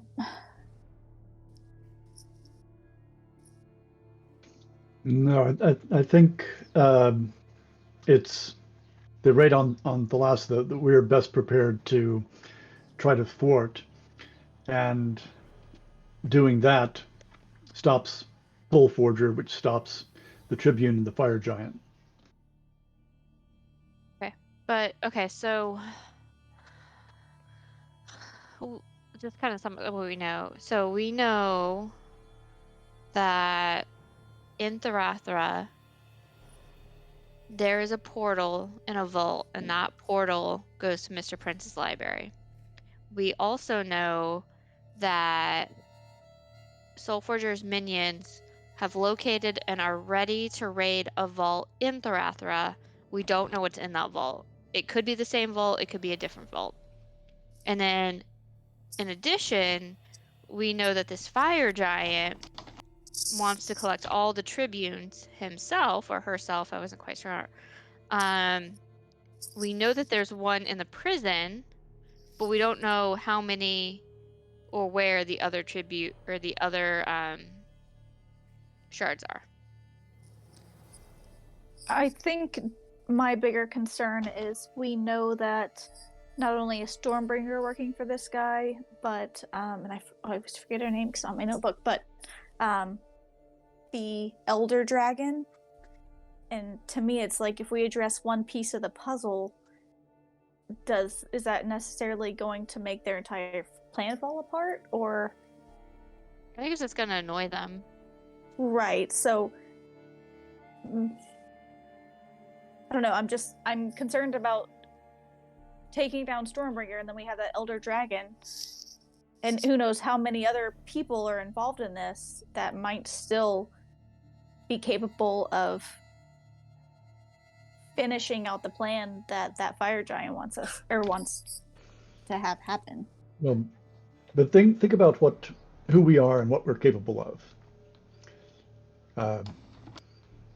Locating shards about which we know nothing, and stopping fire giants about which we know nothing, and a vast scheme. I think our little band of slippery knots should put our efforts where they can best be applied to screw up the plans. And if we can, stick a wrench in their works in Thalassa, that's where we should do it. Then I guess to counter that, if we know that we're incapable of taking down, because I mean, once they know about us, it's going to be a lot harder to take down the entire organization. So maybe we talk to people who have more power, like the wizard or the council members, fill them in, and then maybe the sloppy knots won't be it won't be just us, it'll be a bigger group that's able to take them down. And they might have more information. Absolutely, too. we should brief the wizards and the the council here in Torvir Deep. I'm not at all suggesting we go harrying off without letting the rest of society know what we're up to. We probably also ought to tell Mr. Prince, yeah? Through sending. Oh yeah, absolutely. Right. He might know more about those shards. Like where they are. And the vaults. Well, we know one's in a vault, we know one's in a prison. You might be able to put together whether it's one vault or two that we're looking at in Thalassa. Yeah, because that's important. We should ask him if his portal's in a vault with a shard or something, or, if there's something else in that vault.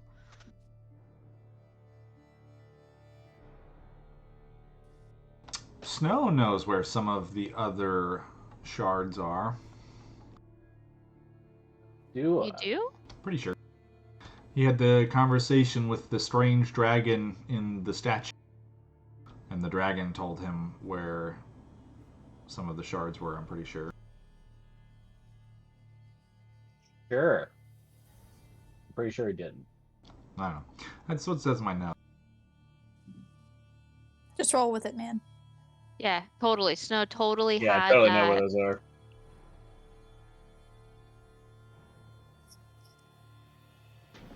Chris may have forgotten, but Snow definitely knows.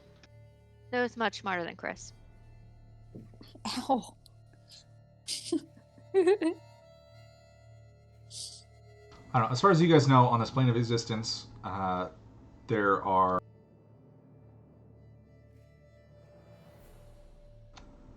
three other shards. One of them is Karnath, one of them is in Masinza, and one of them is in Sigio. Two of those names are unfamiliar to you guys. However, Karnath, you would realize, is the antiquated pre-calamity name for a Karanath.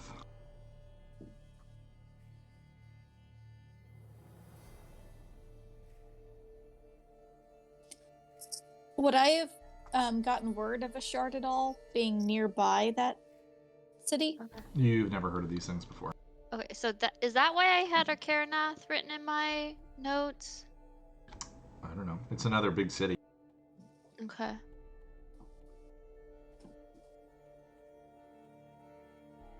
Okay, so we need a marked on game the map? plan. What? Yeah, it's on the map. I'm gonna go look. It's between Tidesgate. Like if you look at the kind of big kind of sea thing, there's like the isle, right? And it's like just left of the isle in the mountains. Okay, we need a game plan, right? So I think like what, step 1, we talked to Mr. Prince about everything.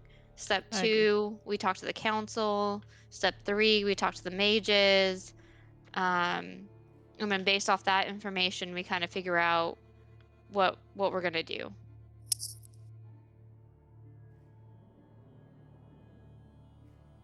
Is there anyone else we should talk to? No, that sounds like everybody we need to either brief and or query about. We also Stopping the already plans. committed to talking to townsfolk. Yes. Oh no, we're gonna do that too. That's definitely on the agenda. That's just downtime.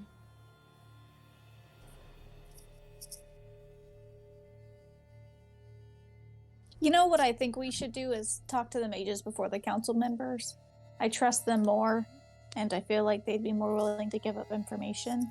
I don't know. I feel like the council members are way more trustworthy than those, wily mages.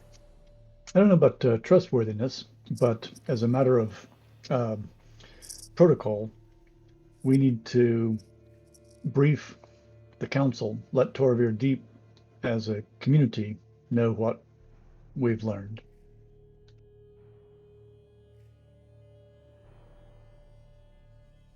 What was I looking for on the map again? A Karnathis? A Karanath. A Karanath, sorry. I'm terrible at pronunciation. ACER. Right? ACHERONATH. I was way off. It is above the Mayheim Peak. It's a little city east of Austrinium.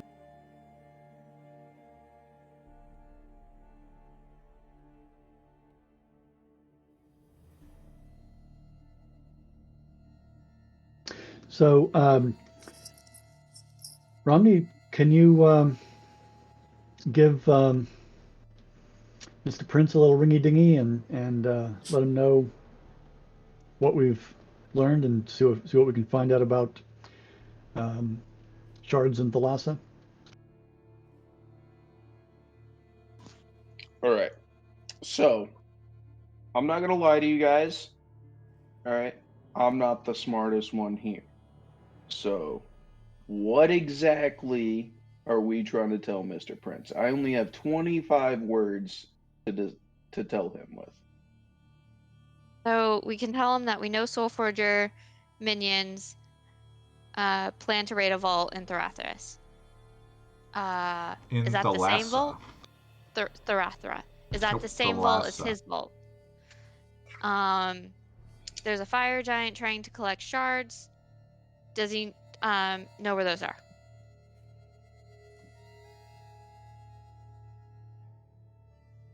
Agree, disagree?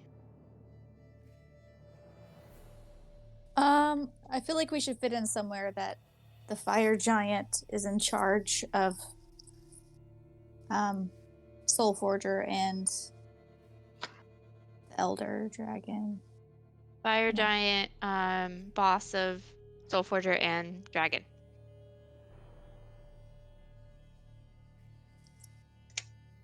Or just fire giant boss.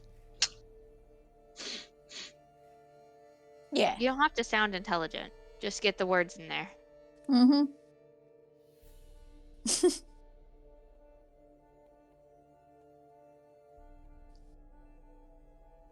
All right, I'm trying to write this down so I can actually have this.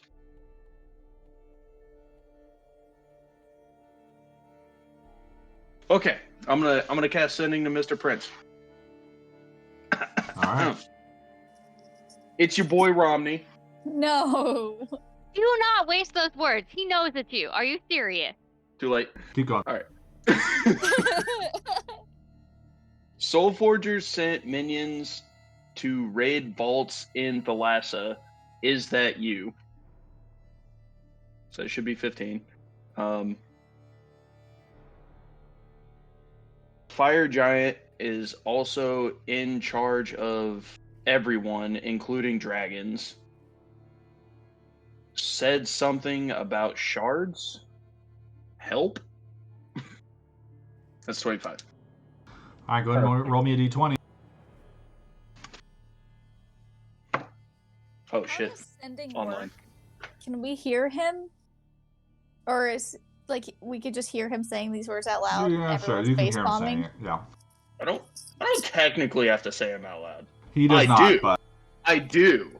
But I don't technically have to. it's funnier if he does. I love the collective groan. It's your boy Romney. No. Everyone's like, that was 4 words. Oh my god, that's terrible. Well, luckily, the only roll that makes it not work is a 1, so.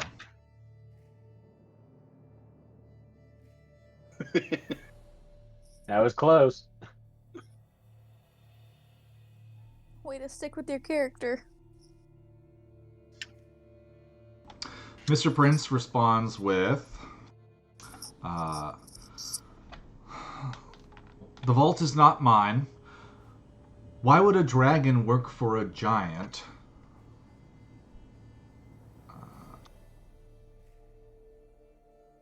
I know not of these shards. I'm sorry I'm not in a position to help you right now. And that is it. So I'll send back. Is everything okay? How much time do we have? That's it. That's the whole spell. And he says, you have a little bit of time left, but not much. Please hurry.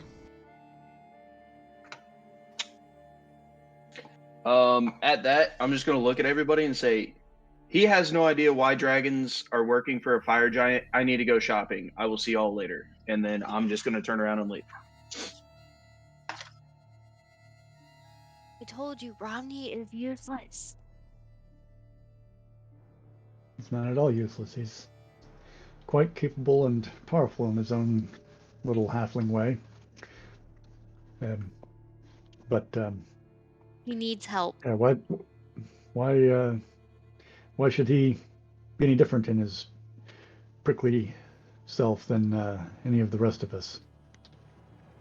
I mean, Saying, I think the Ezra, rest of us let's are not a go bit more casting capable. stones.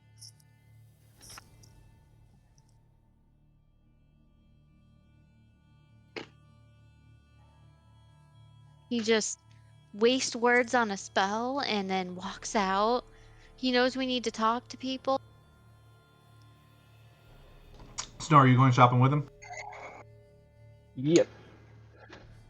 And we have everything we need for uh, traveling, uh, rations and what have you, in case going into the vault entails, I don't know, other things. We should pick up some more arrows. I I think do. doesn't Romney make food? Yeah, makes tofu. Right, but food. he doesn't make bedrolls and pitons and I mean, my hammers and tent is stuff. fine. Did something happen to your bedroll? I don't know what all kinds of things we've used up and what we've got, so that's Your why I'm asking. bedroll is a limited time use bedroll.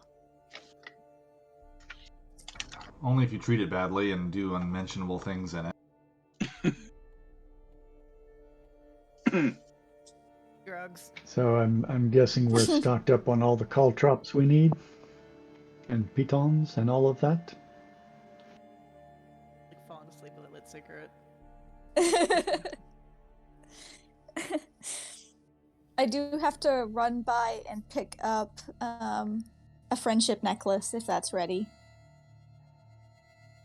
From whom? I forget who I ordered it from. Wasn't those dwarfs the ones on like the 5th level or something? Yeah. Oh wait, but they left, didn't they? So I think I had to order it from somewhere else. Well, the original friendship necklaces were made by the tiefling and the procurers, Entropy the tiefling and the procurers. However, they're gone. They're not here anymore. So I guess you could have asked for one. I Was it definitely the mages? did. Did we ask the mages to make one? No, I think this was before them. I dug around. I tried to find my book and I can't find it, so it's in a box somewhere. But I'm pretty sure I had asked for one, and because I remember drawing what it looks like, and I wouldn't have done that if I hadn't have asked. I'll say you were able to pick one up from the door. It'll cost you extra for them to enchant it, but because the people who do most of the enchanting are gone. I'm fairly certain. You know what? Okay, sure. I couldn't remember if I paid for it, but yeah, how much? 100 gold. Okay, this feels like deja vu, but I guess I'd rather be honest. I don't think you bought the one for Romney. I think we had briefly mentioned it, but you had not actually gone and done anything with it because the procurers are gone, so you would have had to get it enchanted elsewhere. But I'll say the dwarves they are a reputable and industrious folk who are capable of getting things enchanted on their own if they really, really, really want to. Anything for the heroes of Torvir Deep. Okay. All right. Well, I took that from my inventory, and whenever, I'll go back to the manor with everyone else. Wait for the questionnaire until everyone gets back from shopping.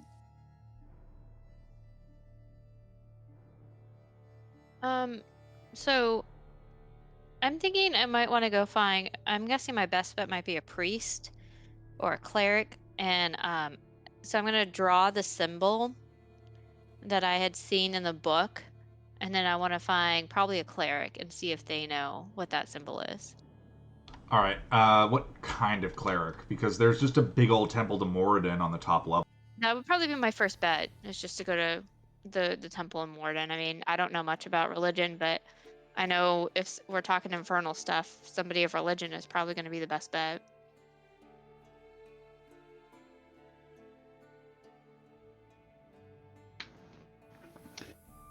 And being the Temple of Morden in a dwarvish community, there are going to be a lot of clerics there, probably a bunch studying various things. Yeah, so maybe one of them knows something about infernal pact.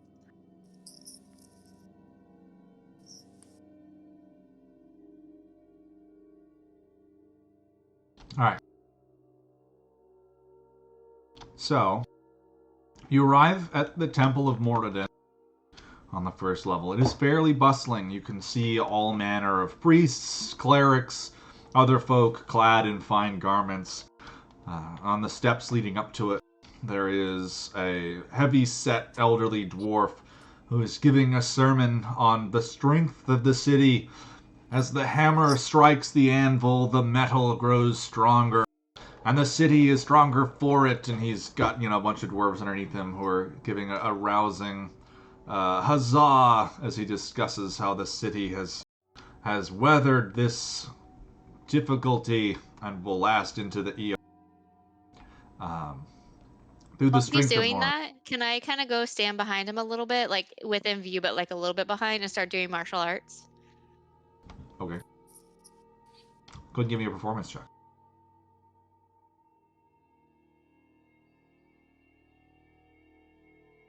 No. You quietly, you kind of like stand behind him and you start looking like you're about to do some martial arts. You give like a little practice kick and like pump your arms a little bit. And then suddenly there's like a couple of like acolyte dwarves who are between you and the one giving the sermon. They're like, excuse us. And they kind of like shoo you out of the way and are like pushing you off, out from behind. Sorry, we can't have anyone else practicing or doing any gesticulating or whatever it was you were doing up here. But you are permitted to go into the temple if you. May we help you find something in particular? Yes. Sorry. I sometimes I get the feeling, and I want to just stretch. I apologize. But I'm looking for somebody who might be able to tell me what this symbol is, and I kind of hold up the piece of paper. All right. One of the dwarves kind of looks at the other and.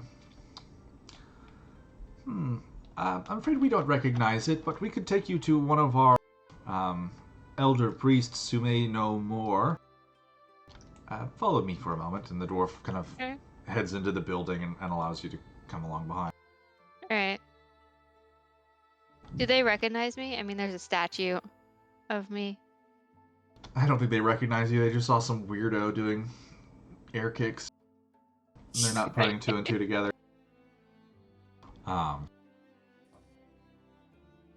But they lead into the and you can see there's a main portion of it, big lofty vaulted halls, all kinds of things. But they tuck you away into some side corridors and narrow walls and stubby ceilings. You're kind of having to like cock your head and walk awkwardly through them. This is a dwarven temple built for dwarves, so everything's a little bit shorter. Eventually, the dwarf leads you to one of the rooms kind of deep within this like large building. And you can tell as you've kind of wound your way through a number of hallways that this place is huge. There's all kinds of other facilities inside of this temple that are not necessarily open to the public or visible from the exterior.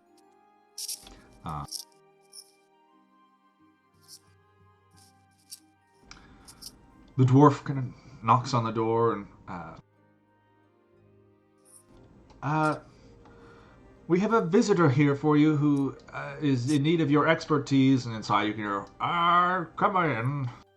And this kind of elderly dwarf shuffles over. The little dwarf opens the door and you can see this really old dwarf kind of squint at you. Hello, young one.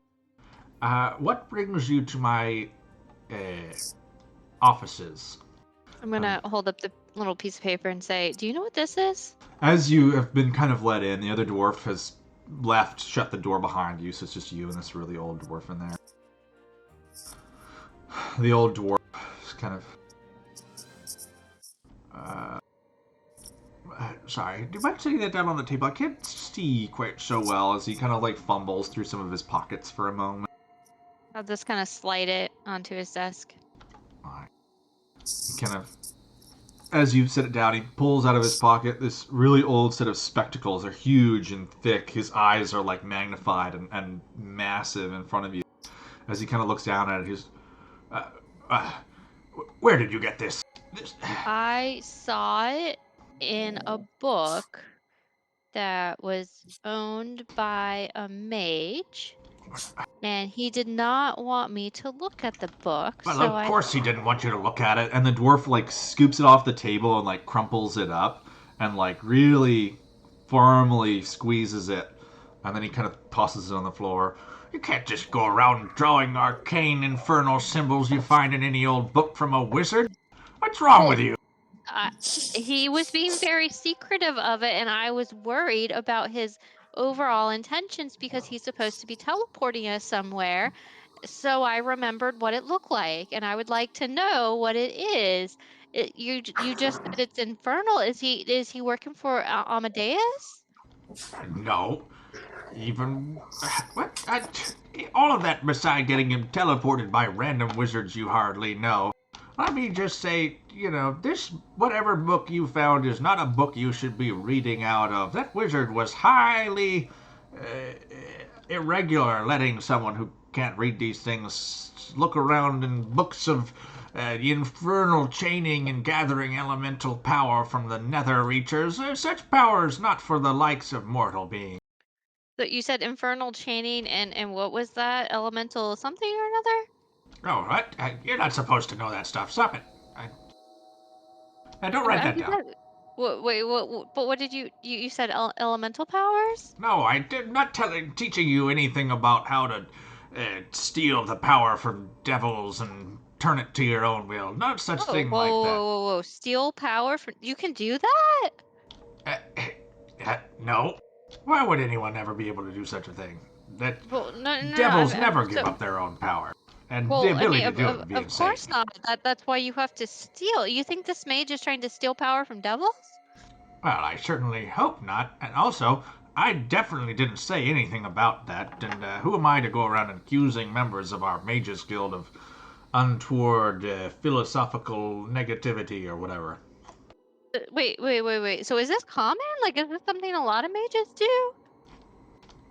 I don't know. I'm not a mage. Should I take this book from him? Is it too powerful for him to have?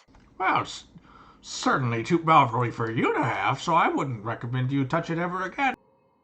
Wait, what do you mean it's too powerful? I can't do magic, so clearly, like, it's no danger to me. Well, you never know what sort of things can happen if you're just around magical artifacts. I mean, hasn't anyone ever taught you not to just go writing down magical sigils you find in strange books? You never know what'll happen. No? Why would someone teach you that? Like, I thought it was good to know what magic was. If you're ready for it, but let me go ahead and just give you lesson 1. Don't write that on anything ever again. I don't know, I'm not an expert on it by any means. I've done my reading here at our universities, but I would just recommend you not deal with such things. Keep to yourself whatever it is you do, and not that. Okay, well, so I have a friend that is a mage. Should she have it? No! Why would you say that? That's terrible. She likes magic stuff. Yeah, not this magic. Are you sure? She really liked weird magic stuff. She's a really big fan of the Mark. You should steer clear of that friend. That's a bad friend right there. Yeah, she one time there was a skeleton she brought to life. It did the can. It was really cool. By Mordin's grace.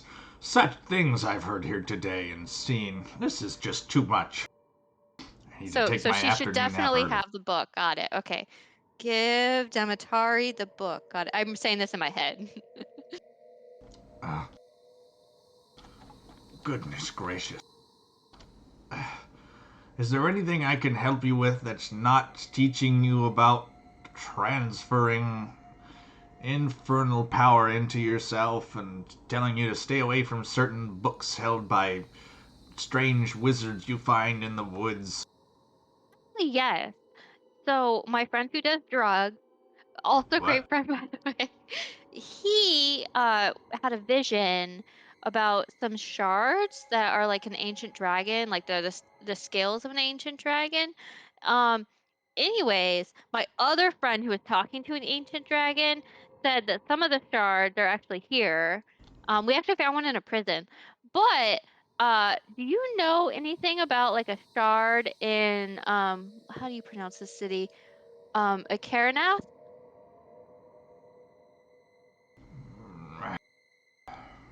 Hold on a second. The wizard kind of looks down at the little crumpled scrap of paper on the floor, and then he kind of like looks up at you, and then he kicks it underneath his desk into like a little pile of cobwebs in the corner. And then he turns around and wanders off to one of the other bookshelves, and he's fiddling through these dusty old. Pulls one down, sets it down on the table in front of you. He's kind of standing opposite you, and he goes, blows it off. This huge cloud of dust flies into your face. As he opens it, there's another slam of dust that flies up. Let's see. The writings of the great blah blah blah blah blah. Ah, yes. Shards. Let's see. There is a record here, or this is a rather old tome, I don't know if you could tell, that indicates that there were once a number of these magical objects that were left behind by some, I can't really read that, something, blah blah blah.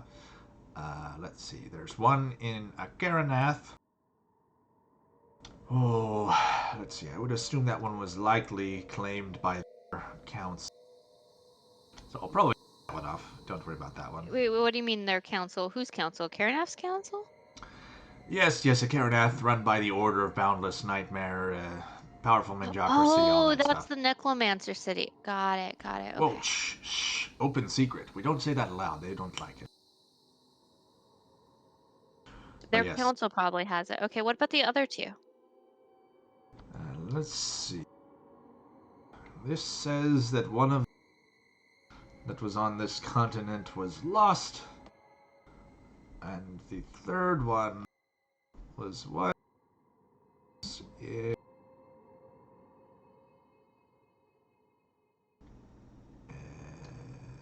I can't read this. Hold on. And he kind of like... Can I look over and see if I can read? Sure. Go ahead and give me an Arcana check.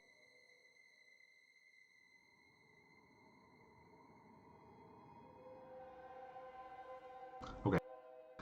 It's a little smudged, kind of strange. But as you're reading it, you can tell that it is an antiquated title for what was Sigio, was a fallen empire pre-calamity, and it now would exist where the Isle of Evulon is. And that's a really bad place, right? It is a bad place by many metrics. And then the other one was lost, so they just don't know where it is. Correct.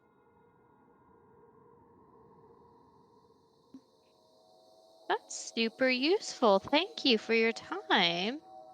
Also, do you know anything about maybe a vault that like the Estrinians might be interested in Tharathra? I'm not sure. It's a wealthy city. I'm sure they've got lots of vaults there. All right. Well, I very much appreciate your time. If I wanted to make a donation to Morden, how would I do that? I don't know. We accept gold out on the front steps. Some of the altar boys should be around to accept tithes. I appreciate you. I may come back and visit you. What was your name? My name is, it was Everstone. Are Azrael's feet smoking from standing on sanctified ground yet? I mean, I think she's all right. Like, she's just, sort of undead. Starting to play hot potato from left foot, right foot. Yeah. I imagine I'm standing, on my tippy toes, trying not to burn. All right. Yeah, I'll leave. I've taken enough of his time. I might leave like 2 gold with an altar boy or something as I leave.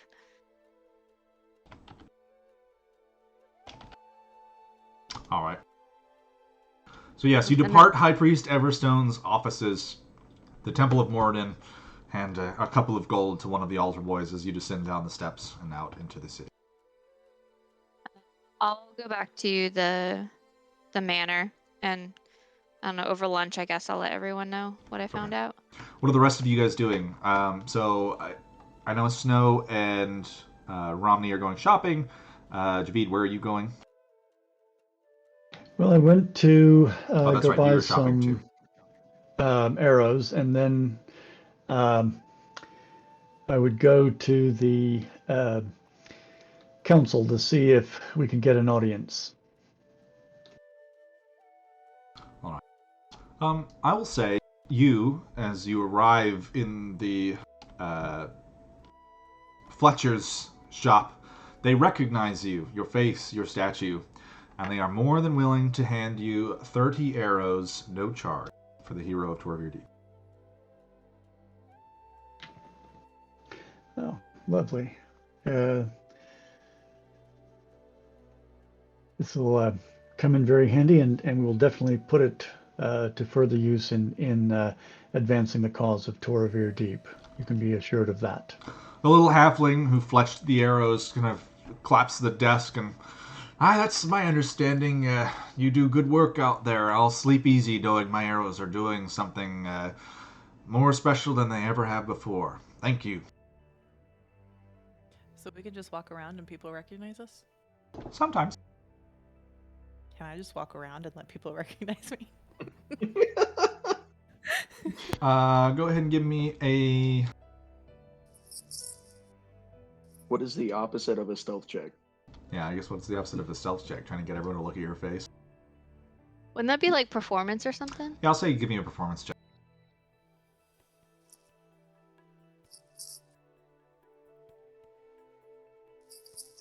Didn't go well. I'm not very memorable, apparently. You are tiny, Well, so how it's kind many- of hard for how people many- to see you. So, People yes, are you're kind of very- like walking around at like ankle level for everyone, and you're smaller than even the dwarves, who are small by most people's standards.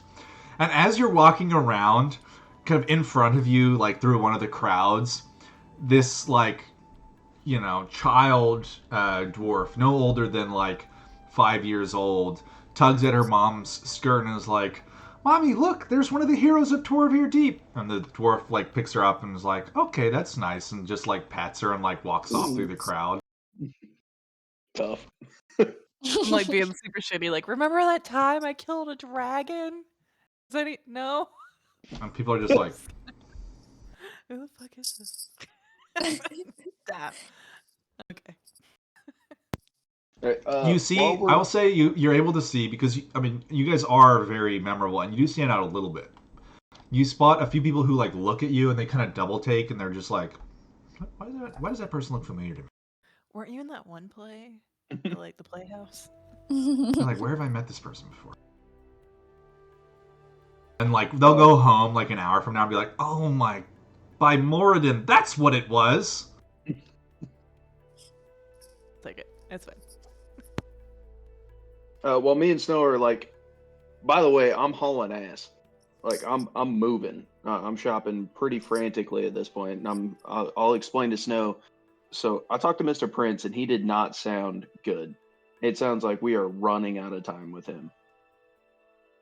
Well, Like then he's- gonna move on. So you're the one that's like into this whole like pocket dimension realm. Save Mr. Prince, right? Oh yeah. Okay. Is there any other specific questions you need from him? Like now that we're not around everybody else, I can kind of like, I've got more juice. I can send him another one if you need to know something, or if you think he might have something that could help us more.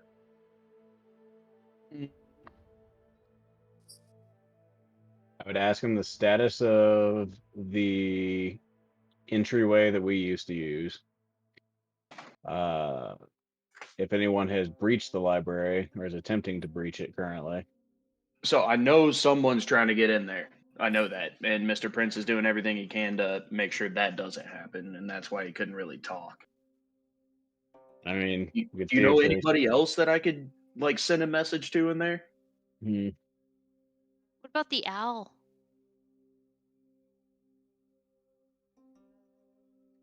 Wow. The giant pitworm? Ooh, you could try contacting him.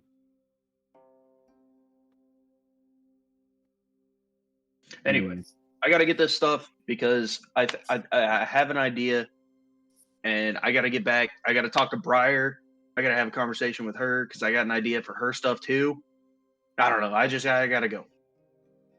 Hauling ass through the void of people trying to get my supplies. Because I got plans. I got many plans. Well, then By let's many, go. by many, I mean two.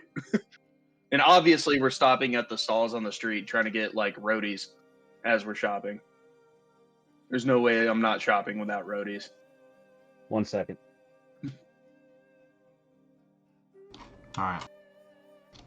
Running from shop to shop. You guys are able to get pretty much everything. Unless there's anything else you wanted to try to get, you're able to get all the stuff you. I want a hooked on phonics version of Infernal if they got one.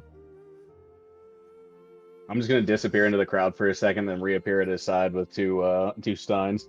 Nice. Hell yeah, that's what I'm talking about. All right. I would say it'd be a little expensive. You could get like a dictionary or like a phrase dictionary of Infernal, but it would probably be like 10 gold. Oh yeah, I'm not spending money on that. Do they have a hooked on phonics for some other language? Infernal for dummies. Yeah, I'm talking like little kids. Like, here's how you draw the letters. Duolingo Infernal, or one of those trace books. Not necessarily Infernal, literally any other language. Hey, I gotta step away from him. I gotta send an email because these dipshits at MEPS didn't schedule my kid a hotel. Okay. I would say that you could get a how to on. I'll say halfling. On Halfling? Perfect. You can speak halfling. Yeah, that's not the point. It's not for me. I mean, there's probably one for Dwarvish, too, if you want one for Dwarf. Yeah, I'll pick one of those up, too. Okay. All right, so I got 2 children's welcome to, and I also have all of my incense and my ivory. Now I'm with my roadies and snow in tow. We're going back to the manor because I need to talk to Briar. All right. Demetari, what do you do? Am I back from getting the friendship necklace? Because that's what my plan was, and then Okay. I assumed we were gonna be around that time. I got back was our meet and greet. Okay, yeah, that's pretty much everyone. So you get back at the mansion for lunch. You guys do know that the meet and greet with the members of the city is probably right after lunch. So I'm going to take the hooked on phonics for Halfling. I'm going to walk up to Azrael and be like, hey, I don't know if this is what you needed to know, but I got something that might help you. So, no. That was an Infernal? Woof. This is, I know this is Halfling, right? I think it's, yeah, you can probably tell it's halfling. It's just like, it uses the same lettering system as Dwarvish, but it's different. Don't you speak Halfling? Well, I mean, yeah, but I didn't know if this is what you needed. Right, My bad. but if just- it was in it's Halfling, fine. wouldn't I have just asked you to read it for me? Well, I know you pretty much hate me. I was just trying to help you out. Never mind. I'll just put it in my bag and then I'll just go find Briar. Run away. Run away from Scary Lady. I'm just gonna face palm. Briar. Yo. Question for you. How much do you actually know about your sword? I know her name is Dawn. Would you allow me some time with it to maybe get some more info. You gotta ask her that, man. I mean, can I talk to her? Yeah. Does she understand what other people are saying? I mean, I'm not saying you gotta leave. I'm just saying, like, she just needs to be present. Oh. So if you want to stand there, that's fine. Sure, yeah. I frantically start setting up the ritual to cast Legend Lore. Okay. So I start, like, drawing things into the floor. I start, like, setting up piles of incense. I've got, like, heaps of grapes in a couple of corners. I take one of the grapes, just one. That's fine. That's fine. You can have some. Okay. Yeah, I'm no, gonna- I I'm set it just up. sit here eating grapes. Okay. And then I'm gonna make a circle of, like, orange peels, banana peels, and, like, grapes. I was like, This is a very delicious thing. I like it. Can you, like, put And her grape peel. right there? Can you, like, put her in the circle? Yes. If I can have one of the oranges that you just peeled. Absolutely. I only need the peels. I don't need the actual orange. It's fine. I'm gonna put her in the center. And then I'm gonna cast Legend Lore, which burns 250 gold worth of my incense. All right.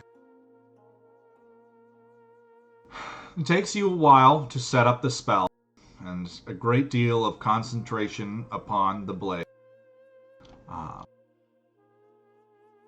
But as you do so, there is a kind of a pleasant presence with you there that you can kind of tell is probably the spirit of the blade assisting you in your casting of the spell. I'm also doing this in the same room where everybody's having lunch. So, Alright. like, I'm skipping lunch, but everybody's eating, and I'm just, like, frantically I'm, like, running to the table and, like, hold on, I need this real quick. Just, like, running away. Yeah, just I mean, like to be fair, yank this is normal behavior for Romney, so Yeah, he's just weird. it's pretty standard. All right. So, with the blink of an eye, you suddenly see flashes of information in front. A number of Sylvan Smiths. You see Eladrin and Sun Elves and other creatures pounding metal over a forge. Heat rising around you, twisting it and constructing it. Flashes of magic as they imbue the blade.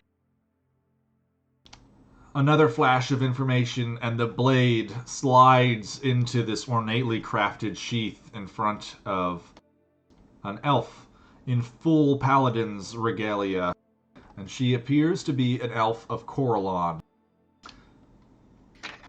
Long, flowing white cloak, kind of fluttering in the wind across her back.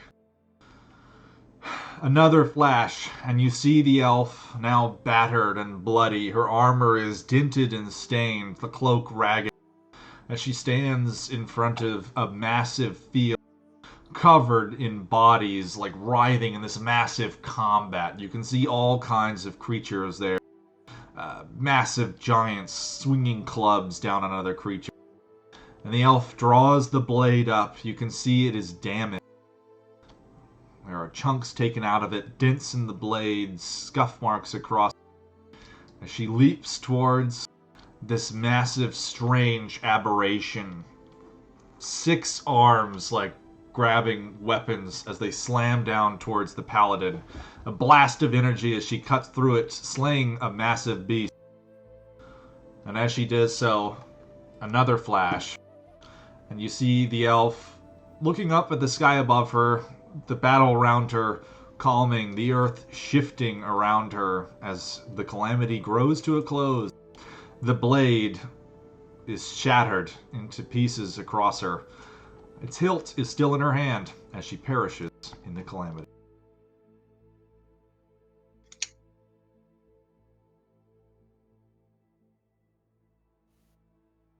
And that is all you can see. Woof. So I, like, come back and I'm like, super sweaty, like gasping. Yeah, the rest of you just watch this, like, he just, like, took a deep breath. His eyes went pale for a moment as he saw all of these events transpire in an instant and return to the moment. I'm just panting, just she was used to battle in the calamity. She was used by a paladin to slay aberrations. Damn. Forged by the elves, forged by the high elves, wielded by one of the great paladins that fought in the calamity and shattered doing that. So, do I know anything about an elf that, like a big paladin elf from Corathris that may have, been an epic hero in the Calamity?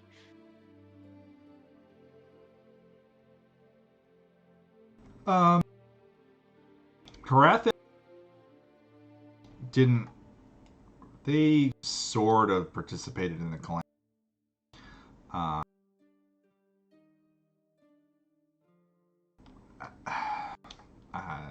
ahead and give me a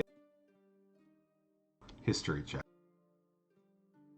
But it seemed like her original wielder was a servant of Coralon, which I would know as an elvish god, correct? Yeah.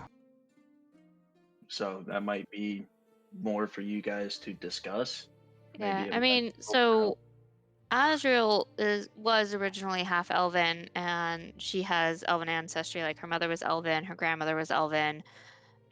So she might have some elven knowledge just from growing up with elves. I will say you don't know any particular names. However, his description of Eladrin elves constructing this blade and the wielder, based on the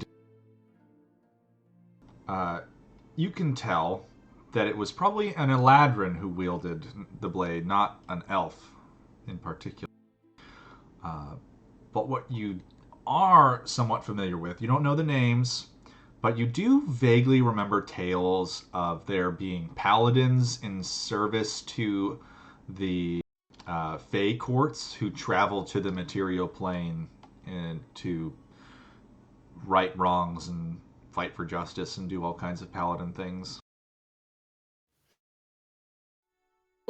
I'll look to Briar. I'll be like, Briar, do you know anything about the Fey courts? Oh yeah, I know a lot about the fake courts. Yeah, we do a lot of dealing around the fake courts. Are they not good things? They're not good or bad, really. Well, one there's a bad one. Yeah, that's true. But, they are just very, very proud and do their own thing and kind of keep to themselves. So my gram used to tell me stories of paladins in service of the Fey courts who fought in the Calamity. Interesting. Maybe one of them had the sword.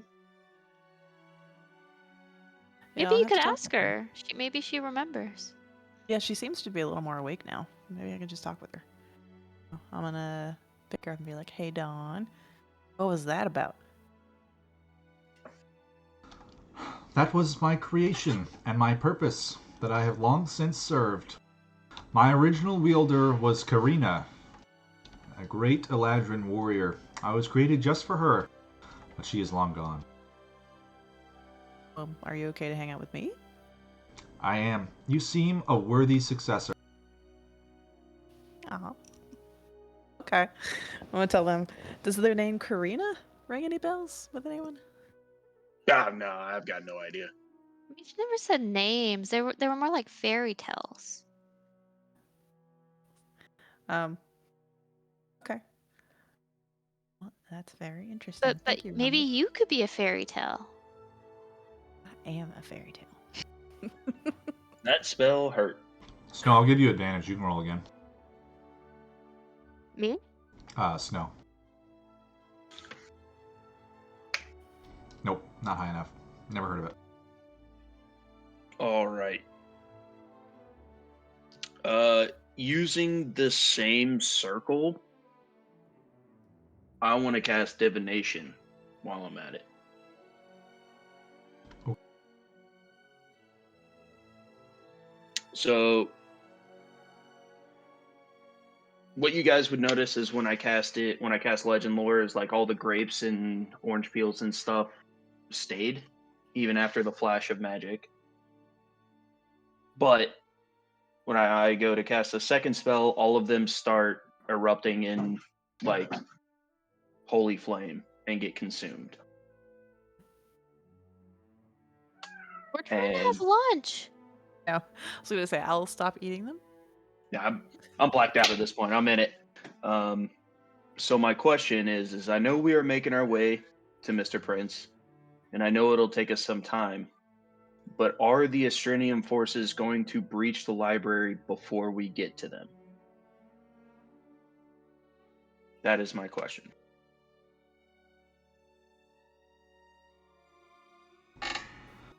Which god? You're asking your god, Yandala?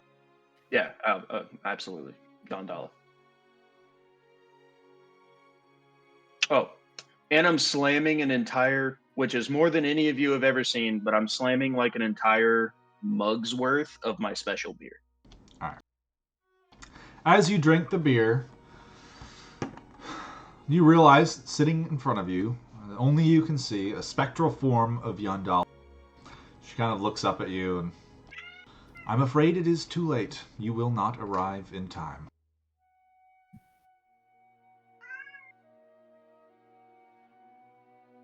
I just put the mug down and I like kind of slump back and put my arms over my knees and I look up at Snow and I say, I'm sorry. We won't make it. Not with that attitude.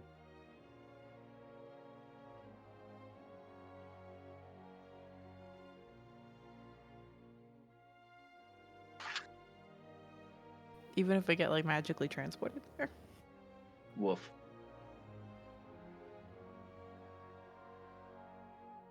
The god, no. We can make our own destiny. I like that optimism. Let's do this. Oh, we better get gone today then. We need to talk to the people first, and then we can leave after we talk to the people. Talk to the people or condemn Mr. Prince. That's on you. That was We already out promised the we door. would talk to the people.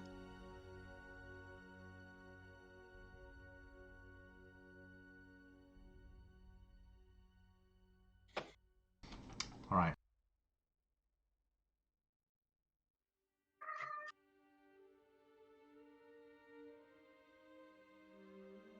Oh,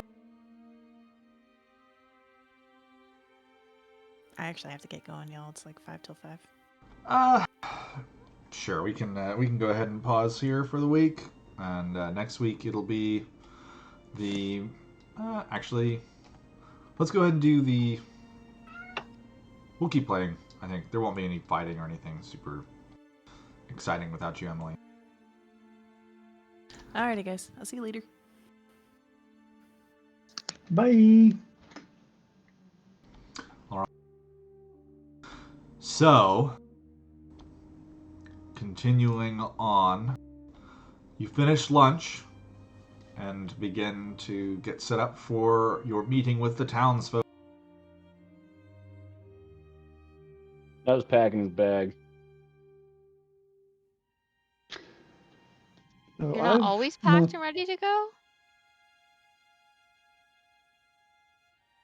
He's Yeah, we double. burned through food and all this other shit, then you gotta restock that. He's re-verifying the bag status.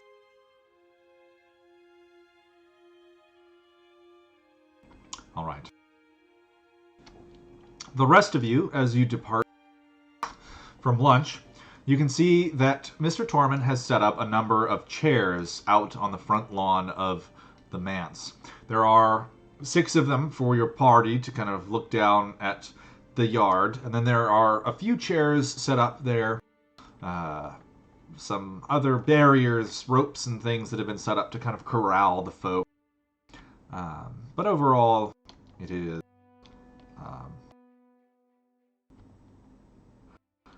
a few people begin to kind of trickle through your front gate, guided by the staff of the house. They're being kind of set up in the front yard of the property. And you can see most of them look like, a little older dwarves, some younger folk, all looking more or less like the common folk of Torvirdi. As they approach, you see a few of them appear to have brought offerings, little satchels of things that they set out, and then the staff kind of bring them up to you and kind of set them on a little table that's been set up next to you. And you can see they brought all kinds of things. As the folk start to arrive, it's assorted baked goods, bottles of strange liquids, likely ales of some kind. Other things, flowers, letters, all kinds of things are being set on this table. And as the people file in, you can see they're starting to arrive by the dozen. This table is just piling up with stuff, food and other assorted objects.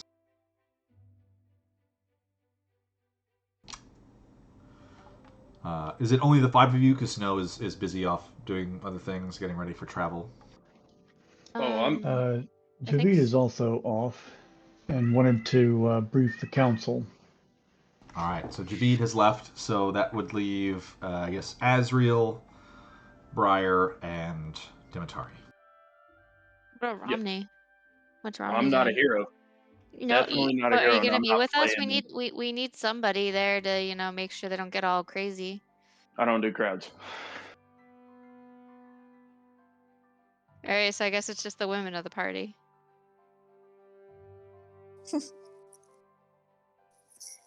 Strong and independent. Y'all got it. I'm with Snow. All right.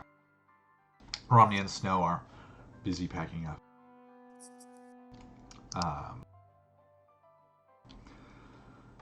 After some time has passed, the crowd has grown into a full throng of people. There might be 100 people crowded in here, kind of wrestling to get views of your party, kind of shouting and like waving at you, some cheering and clapping, and other people just yelling random things at you.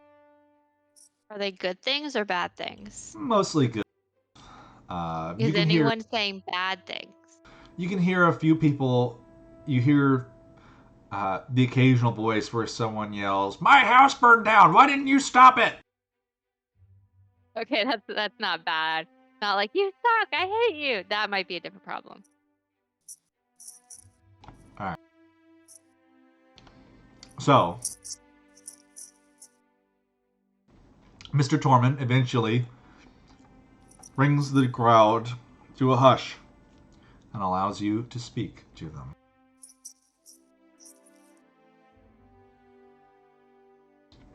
And he kind of leans over and whispers, that would be you three. It's your turn to say something nice to them, or whatever.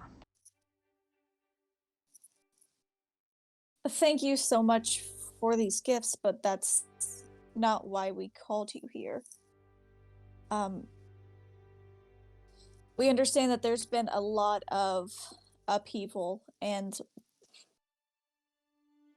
we just wanted to know what we could do to help you as best we can, and to answer the questions that you might have. Does that cover it, Azriel? Am I missing anything? No, we just wanted everybody to have a chance to speak. And if we can help, we will. Alright. Mr. Tormund begins kind of picking folk out of the crowd to voice their complaints. And one by one, they start to voice issues and other things to you. I mean, are any of them more than my house burned down? Most of them are things like an older dwarf woman tells you, "The water getting in my house from the lamplighters putting out all the fires ruined my carpet." And other things like that. By and large, by adventurer standards, I would say it is not useful complaint. Some of them might be a little bit more within your purview. One of the individuals tells you that they can no longer get into their house as parts of it collapsed and they can't open their door from the outside anymore.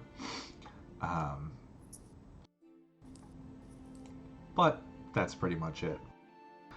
Can I get you three to give me perception check?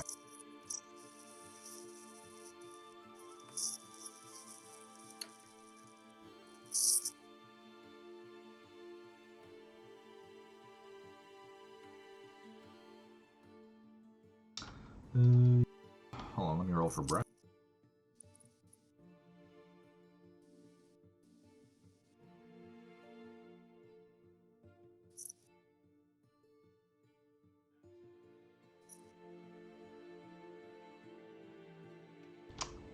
Are you guys able to get D&D? Yeah. Yeah. Yeah. Are you not? Oh, I'm getting 500 gateway errors. Hold on. I'm refreshing. Okay, that worked. That was very... That's a lot, 500.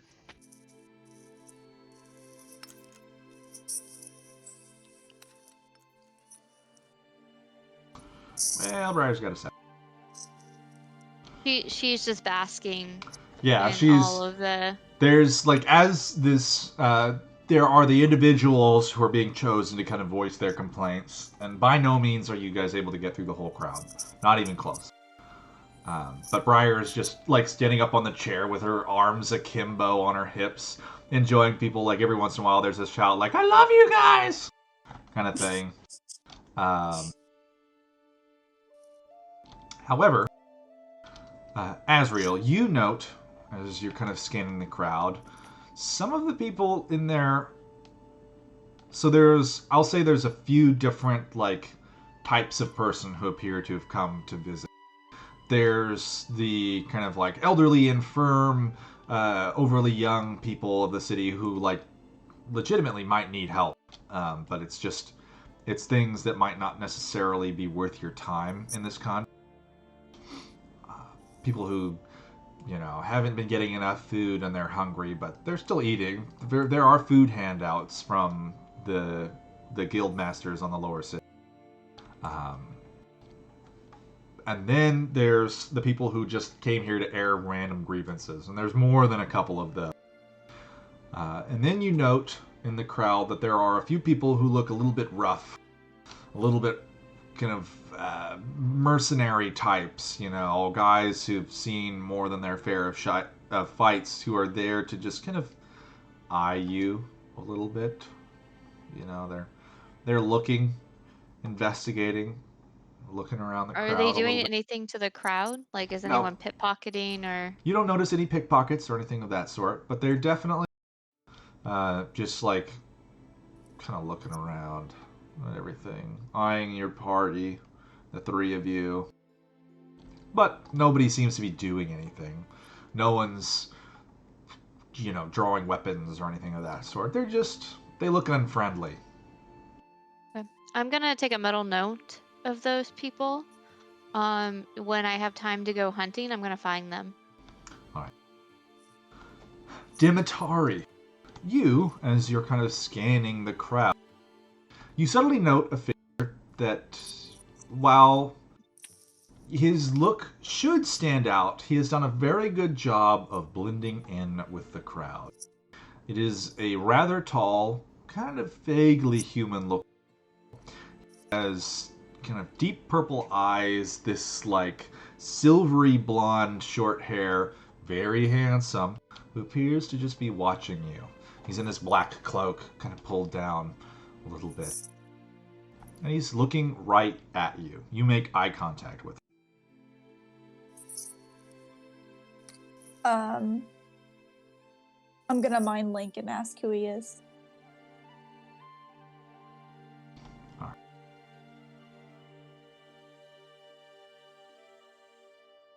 Hold on.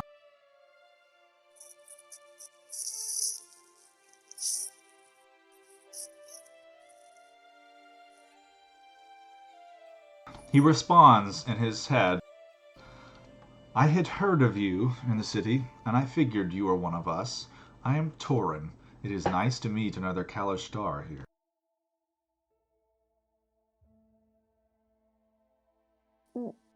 Have you always lived here? I have been here for some time. I have not been back with our countrymen in many years.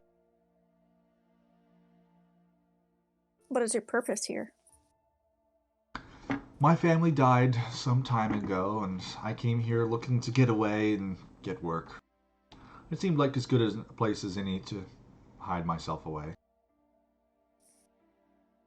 I don't know if this is a thing I can do, but could I possibly insight check him? Yeah, you can insight check. Go.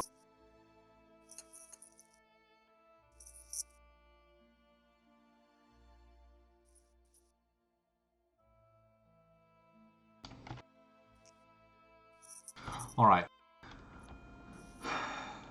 Something about what he said, you can tell some of it is true, but the way that he's phrasing it is deliberately evasive.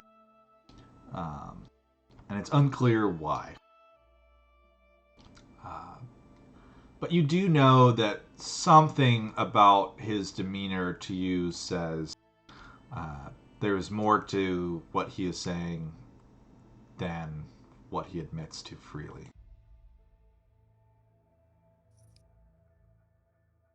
Maybe we should talk privately later.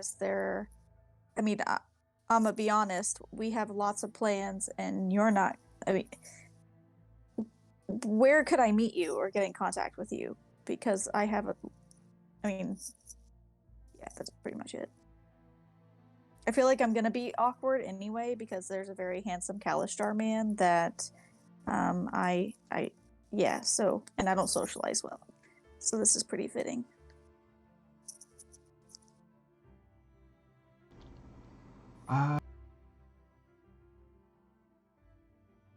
I live down on the 6th level.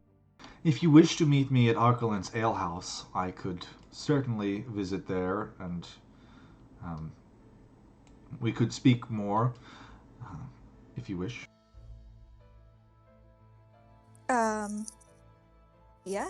Yeah, but I'm forewarning you, I'm bringing my friends. Those that wish to join. Very well, I understand. I should wish to meet the other members of the Heroes of Torvir Deep. Who makes a great wing woman? Great wing woman. Who does? Azriel. That was a joke. Yeah. You probably want Briar.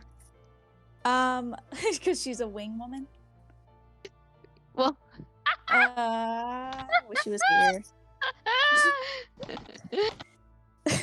that was cute. All right.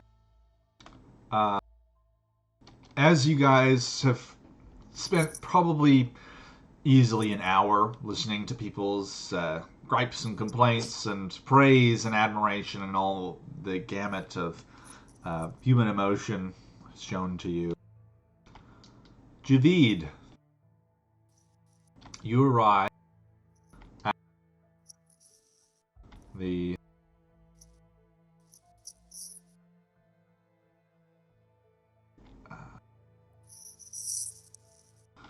the Guildmaster's Forum. As you approach, it's fairly well guarded. One of the guards kind of steps out in front of you. My lord, how may I help you? I have information that may be of interest to the guild masters of the city, and wish to pass that along before I leave the city and perhaps never to return. This pertains to the motives of the Estrinian army. All right, we'll lead you inside. Lord Richterite has left us standing instructions to allow any member of your party into their sanctum. He may wish to speak to you. He was prepping some other information to give a briefing to the other guild masters, so I'm sure he will be glad to hear from you now. And a couple of the guards began leading you inside. All right, so I will follow them in. All right. They lead you through the grand halls of the Guildmaster's Forum into a large room. You can see the exterior is bedecked with the livery and weapons and armor showing the sigil of the city guard of Torvir. And as you enter, you can see this great wooden table. It's carved to show the surrounding area of Torvir Deep, but as well there's a small scale model of the city itself. Around the table there are probably about 5 or 6 various people. You recognize one of them, Lord Richterite, the Earth Genasi. Sitting next to him in very fine looking armor, this short little female dwarf who you don't know if you've met previously. She is mid-conversation with Lord Richter. She kind of... Lord Richterite, our forces are diminished. We have delved deep into the coffers. We cannot extend ourselves beyond the city walls for the time being. Lord Richterite kind of looking down. I understand. He kind of looks at you as you've entered the room. And, welcome back, everyone. This is one of the heroes, Lord Javid Daravash. Yes, you honor me. I thank you for granting me an audience, Masters. I wanted to pass along some information that may put the conflict in a greater context, and I will relate to them what we have learned of Soulforger, of Lord Amira, of the Fire Giant, that they are trying to apparently assemble these shards of divergence, pre-calamity, what have you, and say that we are endeavoring to go to Thalassa as they had, I think, arranged for us the transportation with the wizards. Let them know that we are on our way, and we'll make every effort to stop Soulforger and his people from breaking into the vault and whatever that may mean for the aims of Strinium and the Fire Giant, the Tribune. The small dwarf, the other officer, chimes in. Your skill at scrying on the enemy is quite noteworthy, friend. We appreciate this information you give us, but unfortunately we can do little with it. Our forces are for naught currently. We are set at spending every coin we have to defend the city. Anything else would be folly. And unfortunately I am unwilling to deploy my forces, and Lord Richterite, as am I. Unfortunately, whatever end you've traveled to in the city of Thalassa is your own. Best of luck, and we have outfitted you as well we can, I hope. Oh yes, I did not come with the expectation of receiving further aid beyond what you have given us already. As much as that is, our little band will go forth and attempt to thwart from that end the whatever aims there may be of the Tribune.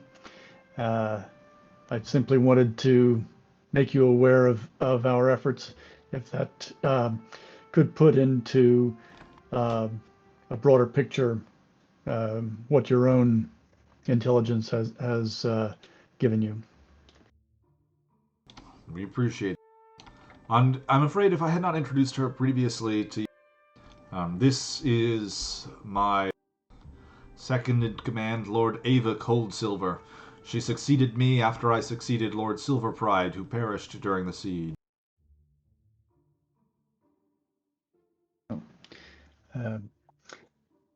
Well met, your lordship. She gives you a little back. Which I will return somewhat more elaborately, befitting our relative stations.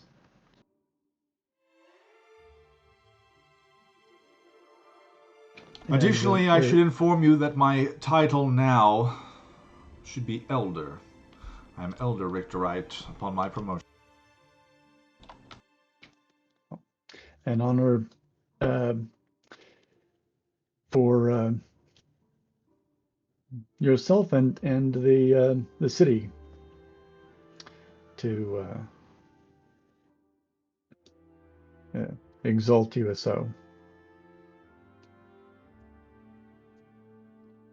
And unless there's anything further I can impart upon you, I will leave you to your counsel. Not at this time, but your assistance is surely appreciated, and should we need to get in touch with you, we will. You can reach us through Master Tormund at the Manse.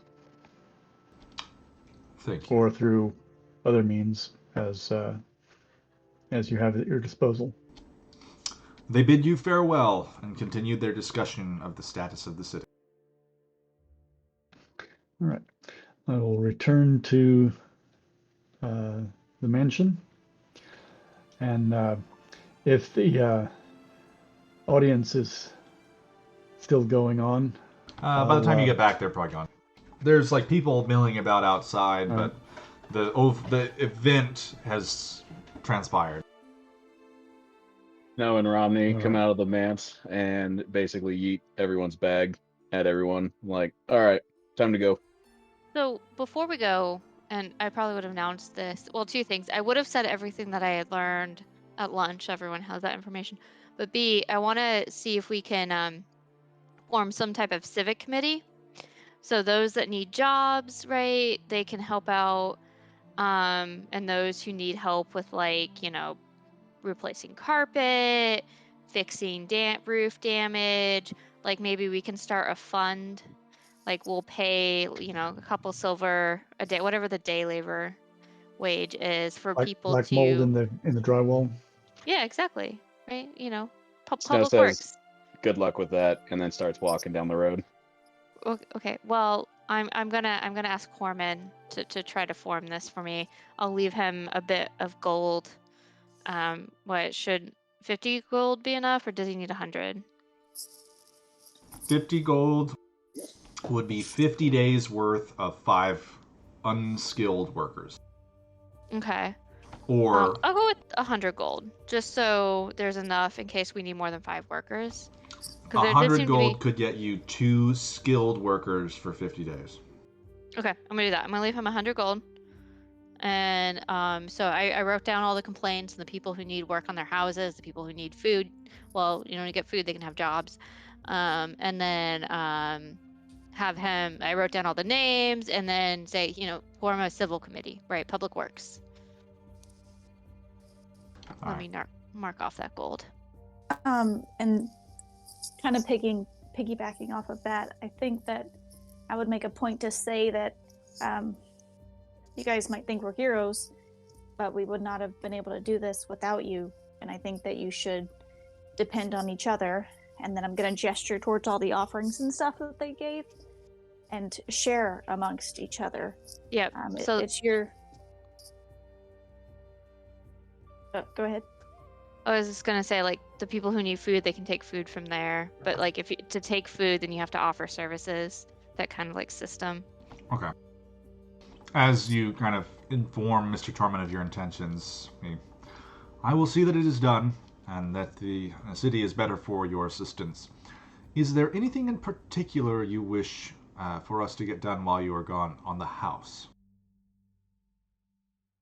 Not the house, but I think, because obviously we don't have the time, but if people have any information that they would like to share privately in order to share with us, things that might be helpful and what they might have seen, or say they heard anything about shards, or a friend through a friend through a friend talked about some Leonin that's an asshole. That would be really helpful. Very well. I will see that the townsfolk understand that they can give us information privately. When do you intend on being back?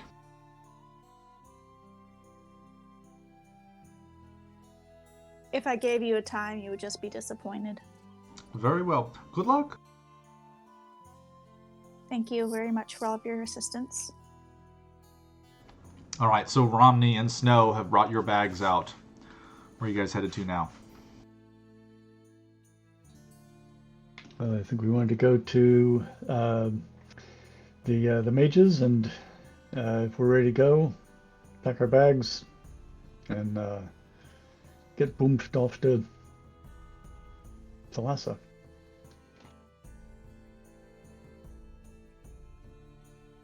All right.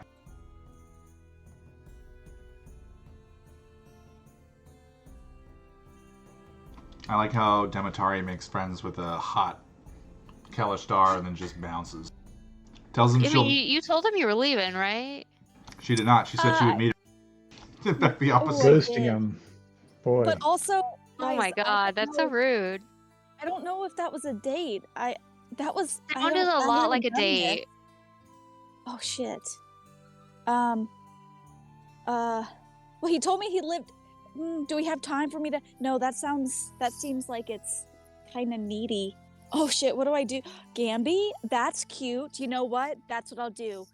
I'm gonna write a little note, have Gamby go down the 6th level, find him, and then he'll be like, I'm so sorry, not standing you up, something came up. Definitely want to hang out later. Yeah. It's gonna be that's what it's gonna be. All right. So you're writing him a note. What does the note say exactly? His name was, hang on, I wrote it down. Torin. Torin, yeah. So, Torin, comma, I apologize for my abrupt absence, but something came up and it can't wait. Period. I hope you understand. I would love to meet up and chat later. I hope I will still find you when I return.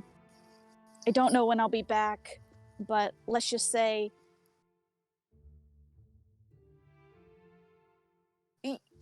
we'll keep in touch. Maybe I'll meet you in the inn or the tavern.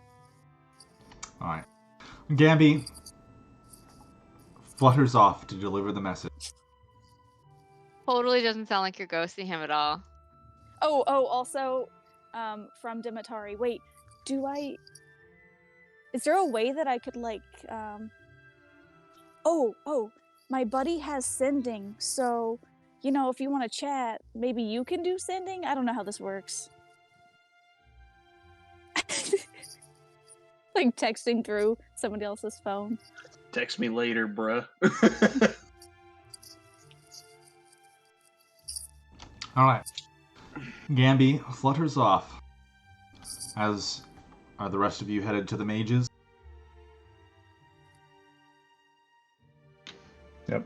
I think we need to get this road on the show.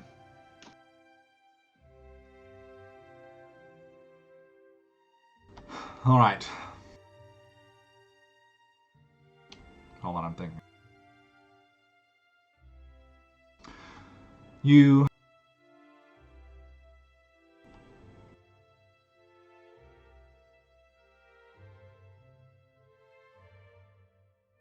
doesn't take you very long to go down a level and arrive at the Deep Mages. As you approach, knocking on the door slides open. You see one of the mages looking out curiously. He's already holding one of the go-away stones, and he's like, "Oh, it's you." And he sets it down. Come on in. Master Twinaxe is ready for you. He has spent a lot of energy preparing this spell. The dwarf kind of leads you inside and up some steps to a casting room. There is a teleportation circle on the floor. A number of runes set. The room itself is fairly empty. It's mostly just the circle, some windows looking down over the square, people passing around back there. Seated in a chair that appears to have been brought into the room just for this purpose is Master Twinaxe. Which room are we in? You're in a room that appears to just be for the teleportation circle. It's just one of the rooms kind of in the house. Rather strangely shaped. Demetari, as you enter the room, there is suddenly a voice in your head. And it is Torin. He says, "I'm sorry I didn't get to see you before you left town again. Where are you headed to that it's so important that the heroes of Torovir Deep must attend to it? I look forward to seeing you upon your return." And that is the end of the message. You may respond.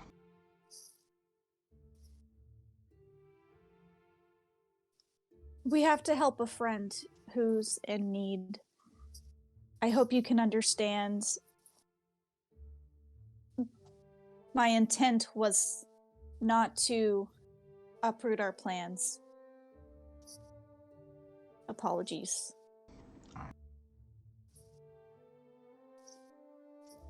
And that is the last you hear. Gorrance stands up, readies his staff. He looks a little better than he did yesterday, but not by much. You can tell he's well fed. He's got a little bit of color back in his cheeks, but he still looks fairly weak. And he kind of maneuvers over to a position in the center of the teleportation circle. Come along, everyone. I will see us to Thalassa. I have not been in a brief period. However, I will deposit you directly in one of the Imperial teleportation circles. Is that safe? Well, it is for such a purpose as this. It is designed for people coming and going to the city. By the way, before we go, do you happen to know anything about like shards and like, maybe certain shards on this continent that might be lost, or why a Journeyman would be interested in them? What kind of shard? And he kind of squints The at dragon scale shards.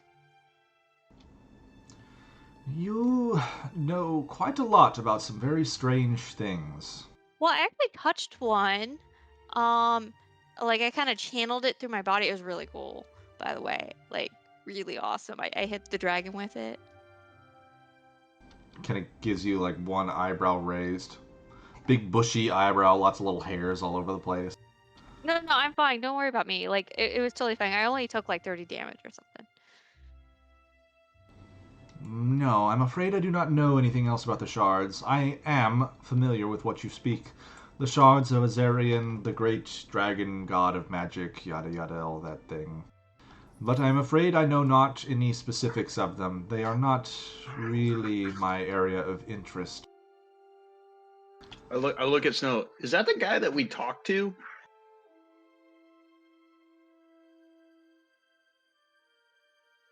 Like Wait. in our vision quest, didn't we talk to like the great dragon whose scales were everywhere? Yeah, yeah, I think I met that guy. Gorrance like looks at you also and like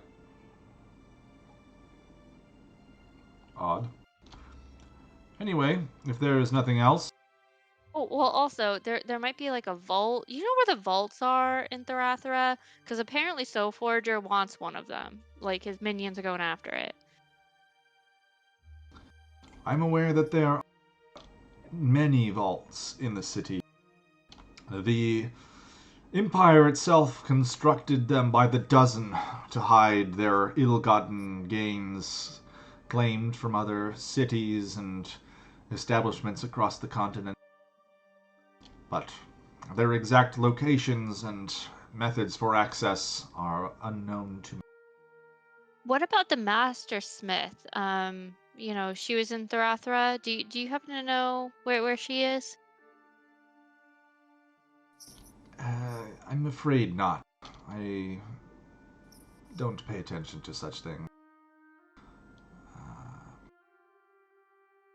Listen, I know you're a man of great secrets, but in order for us to stop really, really bad guys from getting into some really, really bad shit, we're gonna kind of need you to give up a little more. I can tell you're holding back. If this is a whole, like, you need collateral from us in order for you to give us it, that's fine. I'll tell you the secrets you need to know.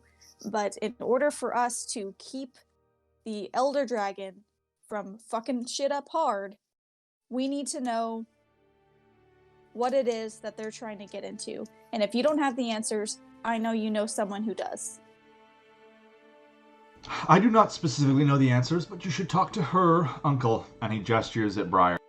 He would know all sorts of untoward things occurring in the great city. Best of luck to you. I unfortunately have not been paying very close attention to the establishment of Thalassa. I can give you a word of warning that some months ago there, shall we, a number of disruptions to the imperial hierarchy.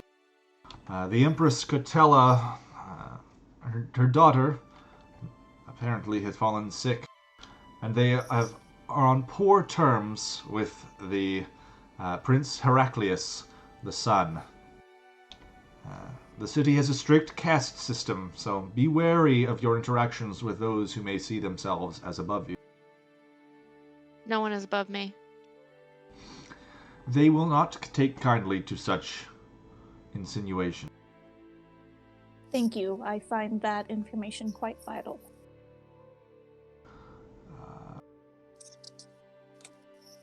I hope that didn't strain you too hard to actually give up something not so cryptic. I'm assuming none of you have been to the great city.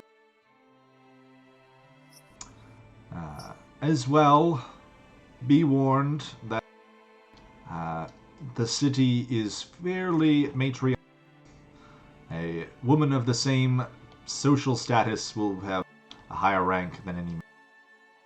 As it should be. Wait a sec. Oh my goodness. Okay, I know this is not something that we really need to know, but Briar, throw on the jacket, do the fancy dress. We haven't been there, but would this work? Could she pass? Is this... Briar dons the little fine clothes, and it turns into one of the outfits that are kind of pre-built into the fine clothes is in fact a rather out-of-date version of the patrician finery from the city of Thalassa. And the dwarf kind of looks down at her. That would work, actually, probably. Maybe not in the right place, but it would certainly pass. Sweet. Oh my gosh. Nice. And I high-five Briar.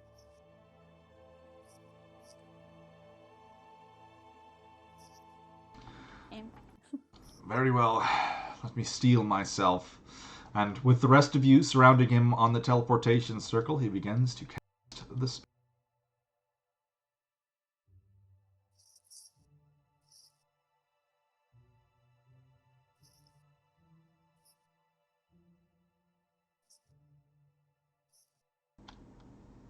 The spell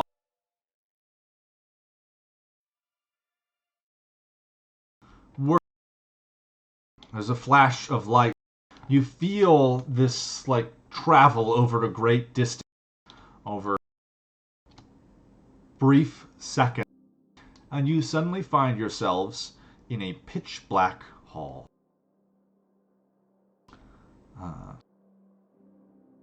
Those of you with dark vision of some form can see that you are standing in a completely unilluminated great hall of some form. Around your feet is the teleportation circle.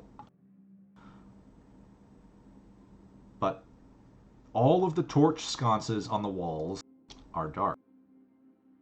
There is a large set of wooden doors at the far end. Suddenly the voice of Gorrance, what happened?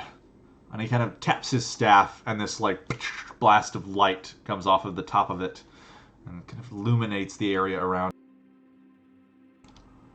This isn't how this is supposed to be at all. And he kind of looks around and squints. And suddenly he kind of like stumbles a little bit. You can see he's quite weak. Oh. I'll try to catch him so he doesn't like fall. He kind of holds on to you and thank you. Oh, that took too much out of me. What is happening here? And he kind of like points the light and kind of like spotlights the. And you can see around the edge, suddenly these shapes that those of you with dark vision weren't sure what they were, you realize that they are massive statues. The lights kind of pass across their face, across another one. They seem to be wearing this kind of like Romanesque imperial armor, but they're made out of solid stone. Suddenly, there's a shake, a sound of stone on stone, and he kind of whirls the spotlight around, and you realize that one of the statues is drawing a sword. And that's where we're going to stop for the week. So I guess the Rasmus has already been invaded. I don't know. Who knows? Anyway, hope you guys had fun, and I'll see you next time. Yeah, thank you. This is fun.